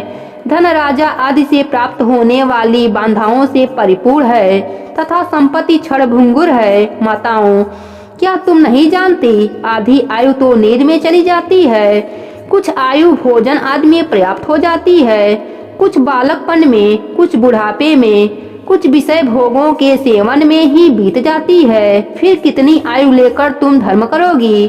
बचपन और बुढ़ापे में तो भगवान के पूजन का अवसर नहीं प्राप्त होता, अतः इसी अवस्था में अहंकार शून्य होकर धर्म करो। संसार रूपी भयानक गड्ढे में गिरकर नष्ट हो जाते हैं। यह शरीर मृत्यु का घर है तथा आपत्तियों का सर्वश्रेष्ठ स्थान है। इतना ही नहीं, यह रोगों का भी निवास स्थान है और मल आदि से भी अत्यंत दूषित रहता है। माताओं, फिर किस लिए इसे स्थिर समझकर तुम पाप करती हो? यह संसार निसार है और नाना प्रकार के दुखों से भरा है। इस पर विश्वास नहीं करना चाहिए, क्योंकि एक दिन तुम्हारा निश्चय ही नाश होने वाला है। बांधो, तुम सब लोग सुनो, हम बिल्कुल सच्ची बात बता रहे हैं। शरीर का नाश बिल्कुल निकट है, अतः श्री जनार्दन का पूजन अवश्य करना चाहिए। सदा ही श्री विष्णु की आराधना करते रहो। यह मानव जीवन अत्यंत दुर्लभ है। बंधुओं, यथावत आदि योनियों में अरबों खरबों भार भटकने के बाद किसी तरह मनुष्य का शरीर प्राप्त होता है। मनुष्य होने पर भी देवताओं के पूजन और दान में मन लगाना तो और भी कठिन है। माताओं, योग बुद्धि सबसे दुर्लभ है। जो दुर्लभ मनुष्य शरीर को पाकर सदा ही श्री हरि का पूजन नहीं करता, वह अपने आप का विनाश करता है। उससे बढ़कर मूर्ख कौन होगा? तुम लोग दंभ का आचरण छोड़कर चक्र सुदर्शनधारी भगवान विष्णु की पूजा करो। हम लोग बारंबार भुजाएं उठाकर तुम्हारे हित की बात करती हैं। सर्वथा भक्ति पूर्वक भगवान विष्णु का पूजन करना चाहिए और मनुष्यों के साथ ईर्ष्या का भाव छोड़ देना चाहिए।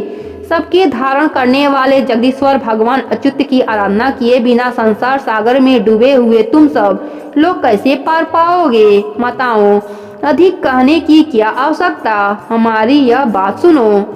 जो प्रतिदिन तन्मय होकर भगवान गोविंद के गुणों का गान तथा नामों का संकीर्तन करते हैं, उन्हें वेदों से, तपस्या से, शास्त्रोक्त दक्षिणा वाले यज्ञों से, पुत्र और स्त्रियों से, संसार के कृतों से तथा घर खेत और बंधु बांधव से क्या लेना है?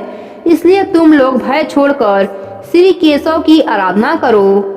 सालग्राम शिला का निर्मल एवं शुद्ध चंद्र अमृत पियो तथा भगवान विष्णु के दिन एकादशी को उपवास किया करो।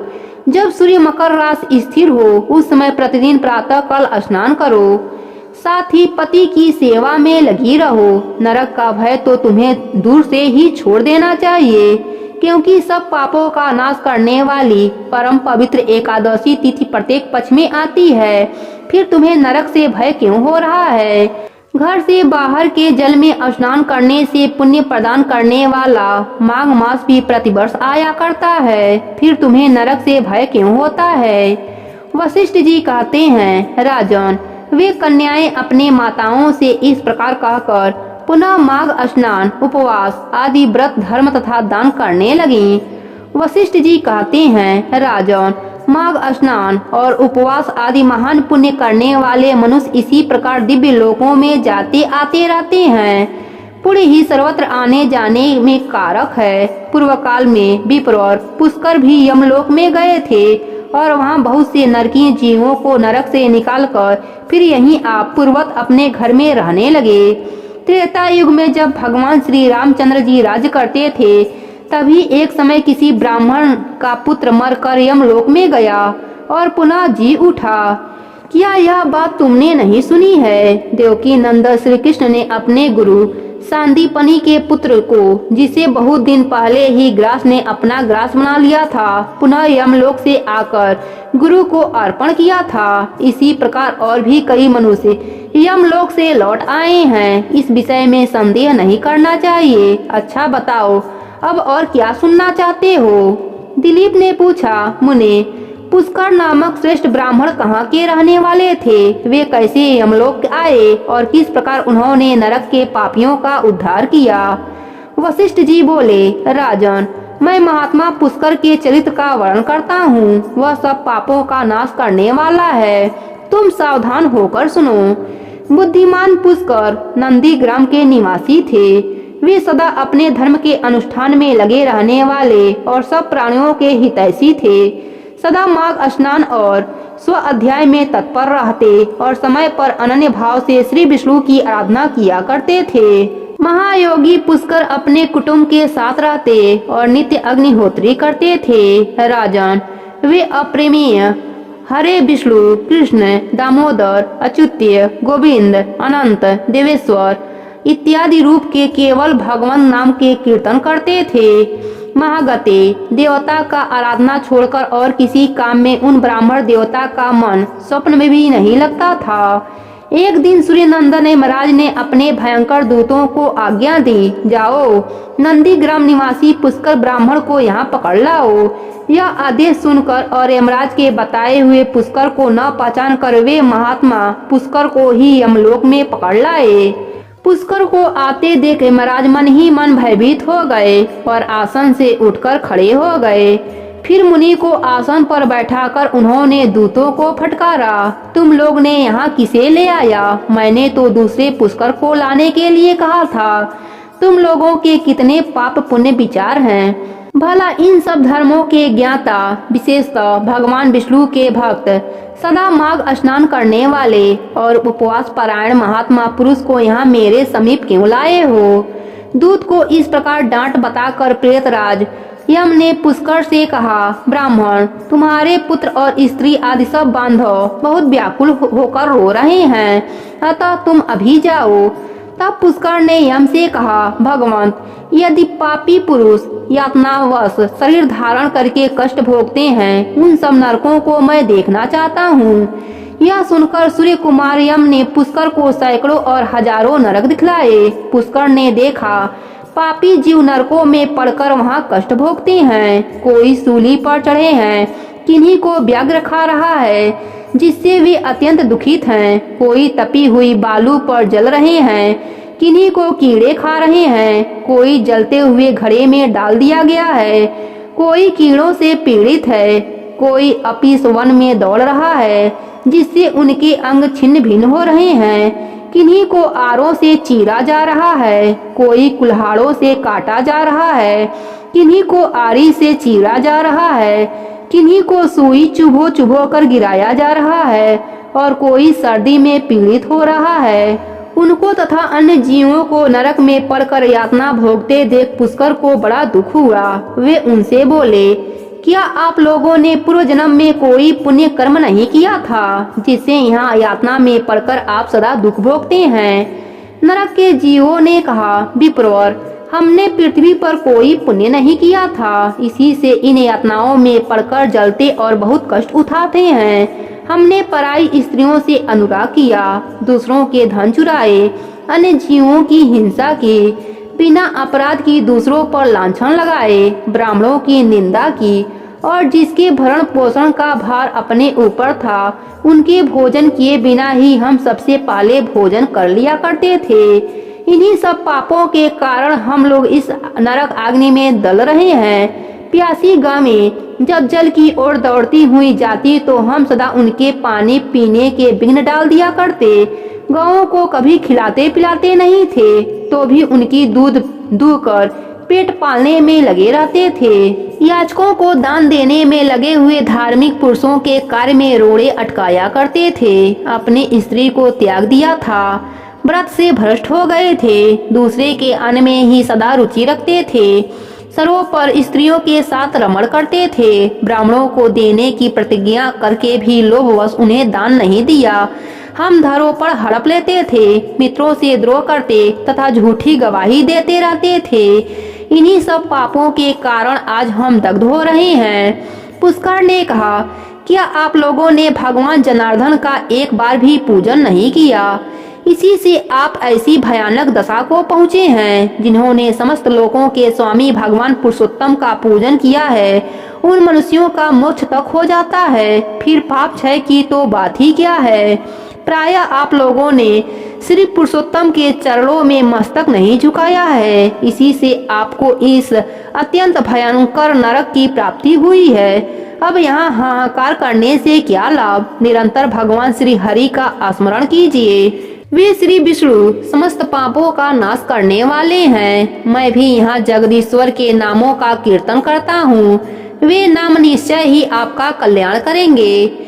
नरक के जीवों ने कहा, ब्राह्मण, हमारा अंतःकरण अपवित्र है, हम अपने पाप से संतप्त हैं। ऐसे समय में आपके शरीर को छूकर बहने वाली आयु हमें परम आनंद प्रदान करती हैं। धर्मात्मन, आप कुछ देर तक यहाँ ठहरिए, जिससे हम दुखी जीवों को क्षण भर भी सुख मिल जाए। ब्राह्मण, आपके दर्शन से भी हमें बड़ा संतोष हुआ है। अहो, हम पापी जीवों पर आपकी कितनी दया है।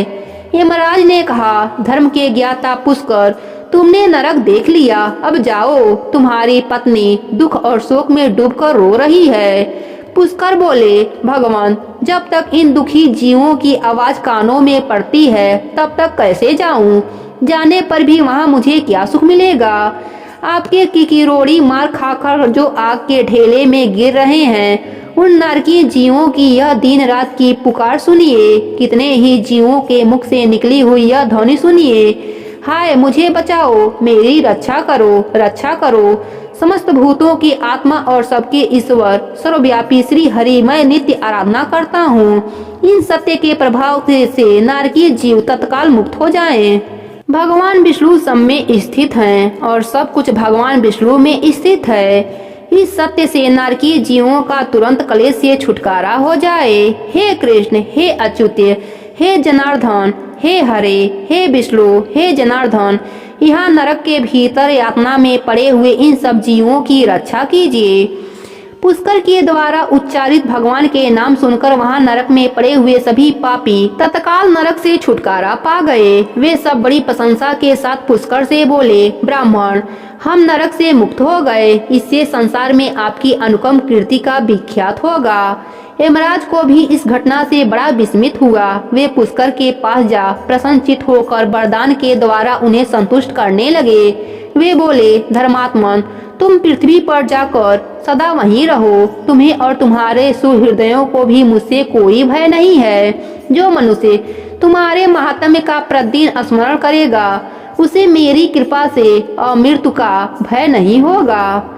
वशिष्ठ जी कहते हैं, यमराज के यूं कहने पर पुष्कर पृथ्वी पर लौट आए और यहाँ पूर्ववत स्वस्थ हो भगवान मधुसूदन की पूजा करते हुए रहने लगे। राजन, मेरे द्वारा कहे हुए महात्म पुष्कर के इस महात्म को जो सुनता है, उसके सारे पापों का नाश हो जाता है। भगवान विष्णु का नाम कीर्तन करने से जिस प्रकार नरक से भी छुटकारा मिल जाता है, वह प्रसंग मैंने तुम्हें सुना दिया। आदि पुरुष परमात्मा के नामों की थोड़ी सी भी स्मृति संचित पापों की राश का तत्काल नाश कर देती है। यह बात प्रत्यक्ष देखी गई है। फिर उन जगदीश्वर के नामों का भली भांति कीर्तन करने पर उत्तम फल की प्राप्ति होगी। इसके लिए तो कहना ही क्या है। राजा दिलीप ने पूछा, मुने, आप वांछिक कुश के गुरु और महात्मा हैं, आपको नमस्कार है। माघ स्नान में संलग्न रहने वाले पुरुषों के लिए कौन कौन से मुख्य तीर्थ हैं, उनका विस्तार के साथ वर्णन कीजिए, मैं सुनना चाहता हूँ। वशिष्ठ जी ने कहा, राजन, माघ मास आने पर वस्ती से बाहर जहाँ कहीं भी जल हो, उसे सब ऋषियों ने गंगा जल के समान बतलाया है। तथापि मैं तुझसे विशेषतः माघ स्नान के लिए मुख्य मुख्य तीर्थों का वर्णन करता हूँ। पहला है तीर्थराज प्रयाग, वह बहुत विख्यात तीर्थ है। प्रयाग सब तीर्थों में कामना की पूर्ति करने वाला तथा धर्म अर्थ काम मोक्ष चारों पुरुषार्थों को देने वाला है।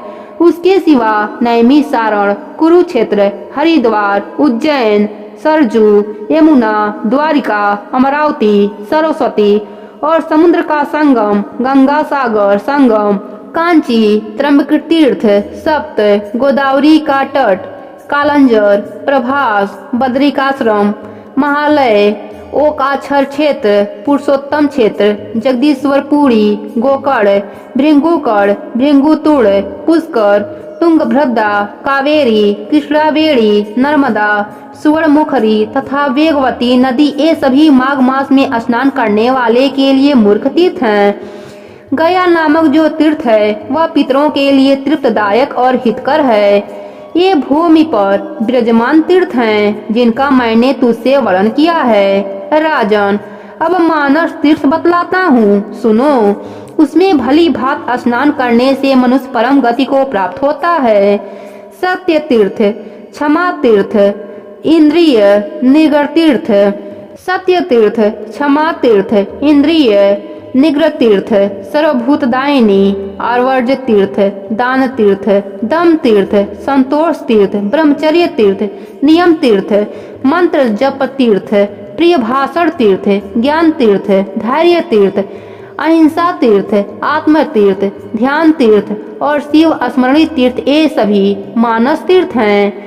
मन की शुद्धि सब तीर्थों में उत्तम तीर्थ है। शरीर से जल में डुबकी लगा लेना ही स्नान नहीं कहलाता। जिसने मन और इंद्रियों के संयम में स्नान किया है वास्तव में उसी का स्नान सफल है, क्योंकि वह पवित्र एवं स्नेह युक्त चित्त वाला माना गया है। जो लोभी, चुगलखोर, क्रूर, दंभी और विषय लोलुप है वह संपूर्ण तीर्थों में स्नान करके भी पापी और मलिन ही बना रहता है। केवल शरीर की मैल छुड़ाने से मनुष्य निर्मल नहीं होता, मन की मैल धुलने पर भी वह अत्यंत निर्मल होता है। जलचर जीव जल में ही जन्म लेते और उसी में मर जाते हैं, किंतु इससे वे स्वर्ग में नहीं जाते, क्योंकि उनके मन की मैल नहीं धुली रहती। विषयों में जो अत्यंत आसक्ति होती है उसी को मानसिक मल कहते हैं। विषयों की ओर से वैराग्य हो जाना ही मन की निर्मलता है। दान, यज्ञ, तपस्या, बाहर भीतर की शुद्धि और शास्त्र ज्ञान भी तीर्थ ही है। यदि अंतःकरण का भाव निर्मल हो तो यह सब तीर्थियां ही हैं। जिसने इंद्रिय समुदाय को काबू में कर लिया है वह मनुष्य जहाँ तहाँ निवास करता है। कहीं कहीं उसके लिए कुरुक्षेत्र, नैमिषारण्य और पुष्कर आदि तीर्थ प्रस्तुत हैं। जो ज्ञान से पवित्र, ध्यान रूपी जल से परिपूर्ण और राग द्वेष रूपी मल को धो देने वाला है, ऐसे मानस तीर्थ में जो स्नान करता है वह परम गति को प्राप्त होता है। राजन, यह मैंने तुम्हें मानस तीर्थ का लक्षण बतलाया है। अब भूतल के तीर्थों की पवित्रता का कारण सुनो। जैसे शरीर के कुछ भाग परम पवित्र माने गए हैं, उसी प्रकार पृथ्वी के भी कुछ स्थान अत्यंत पुण्यमय माने जाते हैं। भूमि के अद्भुत प्रभाव, जल की शक्ति और मुनियों के अनुग्रह पूर्वक निवास से तीर्थों को पवित्र बताया गया है। इसलिए भौम और मानस सभी तीर्थों में जो नित्य स्नान करता है वह परम गति को प्राप्त होता है। प्रच्युत दक्षिणा वाले अग्निहोत्र आदि यज्ञों से यजन करके भी मनुष्य उस फल को नहीं पाता जो उसे तीर्थों में जाने से प्राप्त हो जाता है। जिसके दोनों हाथ, दोनों पैर और मन भली भांति काबू में हो तथा जो विद्या, तप और कीर्ति से संपन्न हो वह तीर्थ के फल का भागी होता है। जो प्रतिग्रह के निवृत्त, जिस किसी वस्तु से संतुष्ट रहने वाला और अहंकार से मुक्त है वह तीर्थ के फल का भागी होता है। श्रद्धा पूर्वक एकाग्रचित्त होकर तीर्थों की यात्रा करने वाला धीर पुरुष कृतज्ञ हो तो भी शुद्ध हो जाता है। फिर जो शुद्ध कर्म करता है उसकी तो बात ही क्या है। वह मनुष्य पशु पक्षियों की योनि में नहीं पड़ता, बुरे देश में जन्म नहीं लेता, दुख का भागी नहीं होता, स्वर्गलोक में जाता और मोक्ष का उपाय भी प्राप्त कर लेता है। और श्रद्धालु, पापात्मा, नासिक, संसात्मा और केवल युक्तिवाद का सहारा लेने वाला ये 5 प्रकार के मनुष्य तीर्थ फल के भागी नहीं होते। जो शास्त्रोक्त तीर्थों में विधि पूर्वक विचरते और सब प्रकार के द्वंद्वों को सहन करते सहते हैं वे धीर मनुष्य स्वर्गलोक में जाते हैं। तीर्थ में अर्घ और आवाहन के बिना ही श्राद्ध करना चाहिए। वह श्राद्ध के योग्य काल हो ना हो तो तीर्थ में बिना विलंब किए श्राद्ध और तर्पण करना उचित है। उसमें विघ्न नहीं डालना चाहिए। अन्य कार्य के प्रसंग में भी तीर्थ में पहुंच जाने पर स्नान करना चाहिए। ऐसा करने से तीर्थ यात्रा की नहीं परंतु तीर्थ स्नान का फल अवश्य प्राप्त होता है। तीर्थ में नहाने से पापी मनुष्यों के पाप की शांति होती है। जिनका हृदय शुद्ध है उन मनुष्यों को तीर्थ शाश्वत फल प्रदान करने वाला होता है। जो दूसरे के लिए तीर्थ यात्रा करता है वह भी उसके पुण्य का 16वां अंश प्राप्त कर लेता है। कुश की प्रतिमा बनाकर तीर्थ के जल में उसे स्नान करावें। जिसके उद्देश्य से उस प्रतिमा को स्नान कराया जाता है वह पुरुष तीर्थ स्नान के पुण्य का 18वां भाग प्राप्त करता है। तीर्थ में जाकर उपवास करना और सिर के बालों का मुंडन कराना चाहिए। मुंडन से मस्तक के पाप नष्ट हो जाते हैं। जिस दिन तीर्थ में पहुँचे उसके पहले दिन उपवास करें और दूसरे दिन श्राद्ध एवं दान करें। तीर्थ के प्रसंग में मैंने श्राद्ध को भी तीर्थ बतलाया है। यह स्वर्ग का साधन हो तो ही मोक्ष प्राप्ति का भी उपाय है। इस प्रकार नियम का आश्रय ले माघ मास में व्रत ग्रहण करना चाहिए और उस समय ऐसी ही तीर्थ यात्रा करनी चाहिए। माघ मास में स्नान करने वाला पुरुष सब जगह कुछ न कुछ दान करना अवश्य करें। बेर, केला और आंवले का फल, सेर भर घी, सेर भर तिल, पान, 16 सेर चावल, कुमड़ा और खिचड़ी ये 9 वस्तुएं प्रतिदिन ब्राह्मणों को दान देना चाहिए। जिस किसी प्रकार हो सके माघ मास को व्यर्थ नहीं जाने देना चाहिए। किंचित सूर्योदय होते होते माघ स्नान करना चाहिए तथा माघ स्नान करने वाले पुरुषों को यथाशक्ति शौच, संतोष आदि नियमों का पालन करना चाहिए। विशेषतः ब्राह्मणों और साधु सन्यासियों को पकवान भोजन कराना चाहिए। जाड़े का कष्ट दूर करने के लिए बोझ के बोझ सूखे काठ दान करें।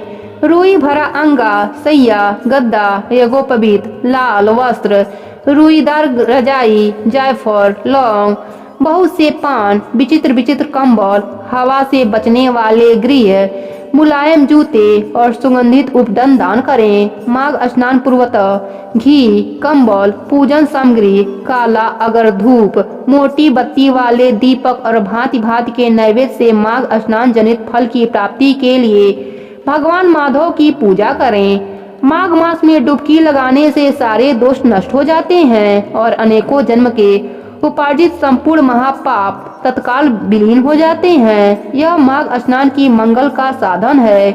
यही वास्तव में धन का उपार्जन है तथा यही इस जीवन का फल है। भला माघ स्नान मनुष्यों का कौन कौन सा कार्य नहीं सिद्ध करता। वह पुत्र, मित्र, कलत्र, राज्य, स्वर्ग तथा मोक्ष का भी देने वाला है। वशिष्ठ जी कहते हैं, राजन सुनो, मैं तुझसे सुव्रत के चरित्र का वर्णन करता हूँ। यह शुभ प्रसंग श्रोताओं के समान पापों को तत्काल हर लेने वाला है। नर्मदा के रमणीय तट पर एक महान बहुत बड़ा अग्रहार ब्राह्मणों को दान में मिला हुआ गांव था। वहाँ के लोगों को अलंकर नाम से विख्यात था। उनमें वेदों के ज्ञाता और धर्मात्मा ब्राह्मण निवास करते थे। वह धन धान से भरा था और वेदों के गंभीर घोष से संपूर्ण दिशाओं को विमुक्त किए हुए आता था। उस गांव में एक श्रेष्ठ ब्राह्मण थे जो सुव्रत के नाम से विख्यात थे। उन्होंने संपूर्ण वेदों का अध्ययन किया था। वेदार्थ के वे अच्छे ज्ञाता थे। धर्मशास्त्रों के अर्थ का भी पूर्ण ज्ञान रखते थे। पुराणों की व्याख्या करने में वे बड़े कुशल थे। वेदांगों का अभ्यास करके उन्होंने तर्कशास्त्र, ज्योतिष शास्त्र, गज विद्या, अश्वविद्या, 64 कलाएं, मंत्र शास्त्र, सांख्या शास्त्र तथा योग शास्त्र का भी अध्ययन किया था। वे अनेक देशों की लिप्सा और नाना प्रकार की भाषाएं जानते थे।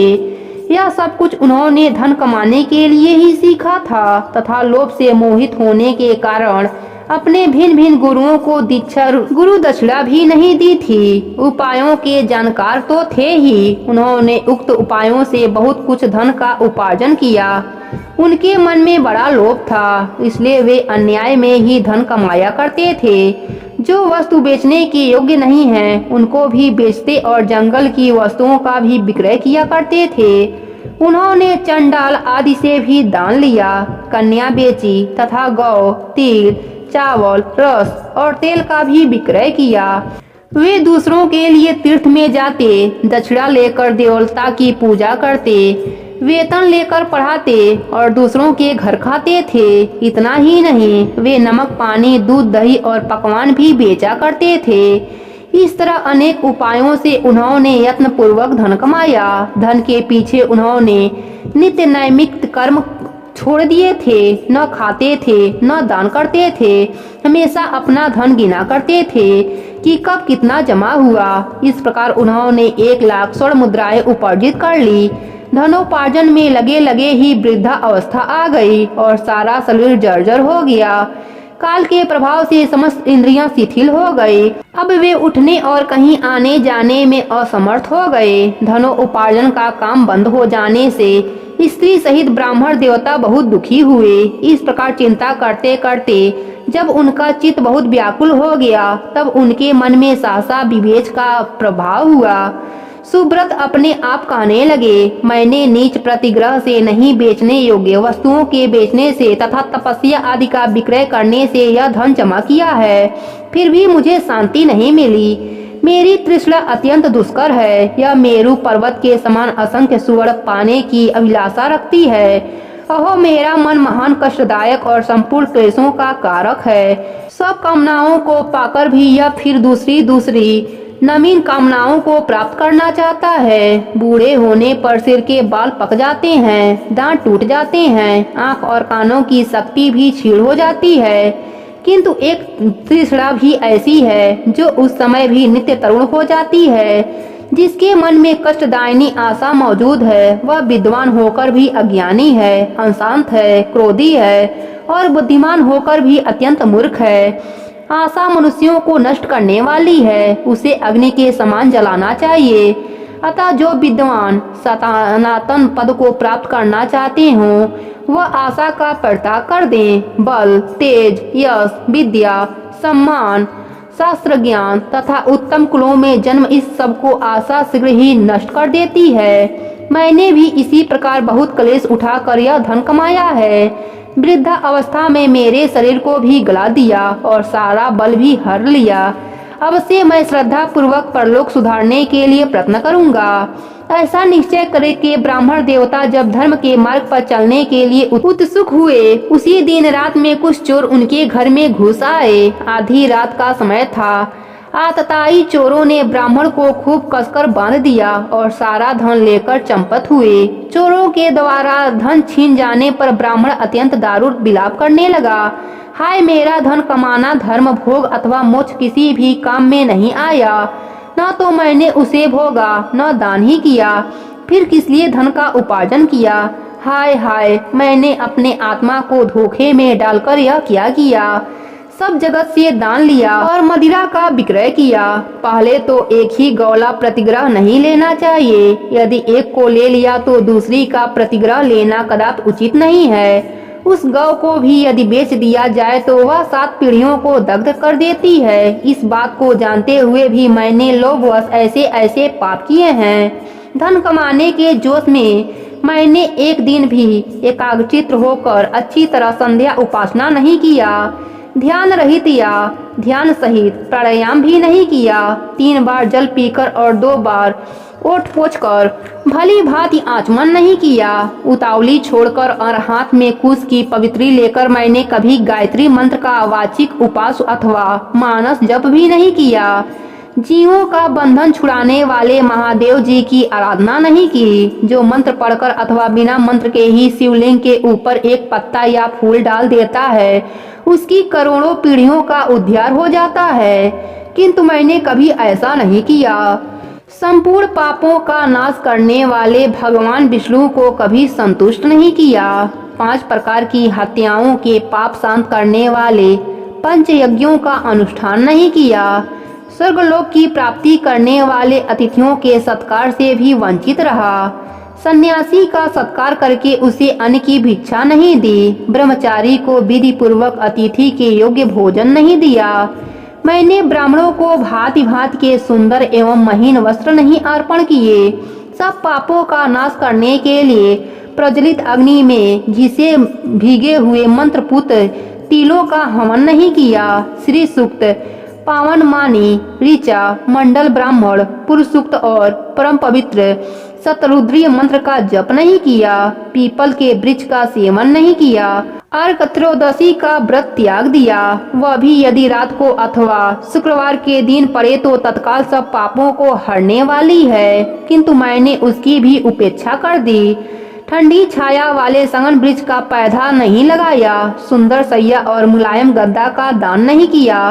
पंखा, छतरी, पान तथा मुख को सुगंधित करने वाली और कोई वस्तु भी ब्राह्मण को दान नहीं दी। नित्य श्रद्धा, भूत बलि तथा अतिथि पूजन भी नहीं की। उपयुक्त उत्तम वस्तुओं का जो लोग दान करते हैं वे पुण्य के भागी मनुष्य यमलोक में यमराज को, यमदूतों को और यमलोक की यातनाओं को नहीं देखते, किंतु मैंने यह भी नहीं किया। गौओं को ग्रास नहीं दिया, उनके शरीर को कभी नहीं खुजलाया। कीचड़ में फंसी हुई गौओं को गौलोक में सुख देने वाली होती हैं, मैंने कभी नहीं निकाला। याचकों को उनकी मुंह मांगी वस्तुएं देकर कभी संतुष्ट नहीं किया। भगवान विष्णु की पूजा के लिए कभी तुलसी का वृक्ष नहीं लगाया। शालिग्राम शिला के तीर्थमूर्त चरणामृत को कभी नहीं पिया, न मस्तक पर चढ़ाया। एक भी पूर्णमयी एकादशी तिथि को उपवास नहीं किया। शिवलोक प्रदान करने वाली शिवरात्रि का भी व्रत नहीं किया। वेद शास्त्र, धन, स्त्री, पुत्र, खेत और अठारी आदि वस्तुएं इन लोक से जाते समय मेरे साथ नहीं जाएंगे। अब तो मैं बिल्कुल असमर्थ हो गया, अतः कोई उद्योग भी नहीं करूंगा। क्या करूं, कहाँ जाऊं? हाय, मुझ पर बड़ा भारी कष्ट पड़ा। मेरे पास परलोक का राह खर्च भी नहीं है। इस प्रकार व्याकुचित होकर सुव्रत ने मन ही मन विचार किया। अहो, मेरी समझ में आ गया। मैं धन कमाने के लिए उत्तम देश कश्मीर को जा रहा था। मार्ग में भागीरथी गंगा के तट पर मुझे कुछ ब्राह्मण दिखाई दिए जो वेदों के पारगामी विद्वान थे। वह प्रातः काल माघ स्नान करके बैठे थे। वहाँ किसी पौराणिक विद्वान ने उस समय यह आधा श्लोक कहा था। माघ मास में शीतल जल के भीतर डुबकी लगाने वाले मनुष्य पाप मुक्त हो स्वर्गलोक में जाते हैं। पुराण में से मैंने इस श्लोक को सुना है, यह बहुत ही प्रामाणिक है, अतः इसके अनुसार मुझे माघ का स्नान करना चाहिए। मन ही मन ऐसा निश्चय करके सुव्रत ने अपने मन को सुस्थिर किया और 9 दिनों तक नर्मदा के जल में माघ मास का स्नान किया। उसके बाद स्नान करने की भी शक्ति नहीं रह गई। वे 10वें दिन किसी तरह नर्मदा जी में गए और विधि पूर्वक स्नान करके तट पर आए। उस समय शीत से पीड़ित होकर उन्होंने प्राण त्याग दिया। उसी समय मेरुगिरी के समान तेजस्वी विमान आया और माघ स्नान के प्रभाव से सुव्रत उस पर आरूढ़ हो स्वर्गलोक को चले गए। वहाँ एक मनवंतर निवास करके वह पुनः इस पृथ्वी पर ब्राह्मण हुए। फिर प्रयाग में माघ स्नान करके उन्होंने ब्रह्मलोक को प्राप्त कर लिया। माघ महात्म्य की इस कथा को पढ़ने अथवा सुनने से माघ मास में प्रयाग स्नान का फल प्राप्त हो जाता है। प्रेम से बोलिए विष्णु भगवान की जय हो, गंगा मैया की जय हो।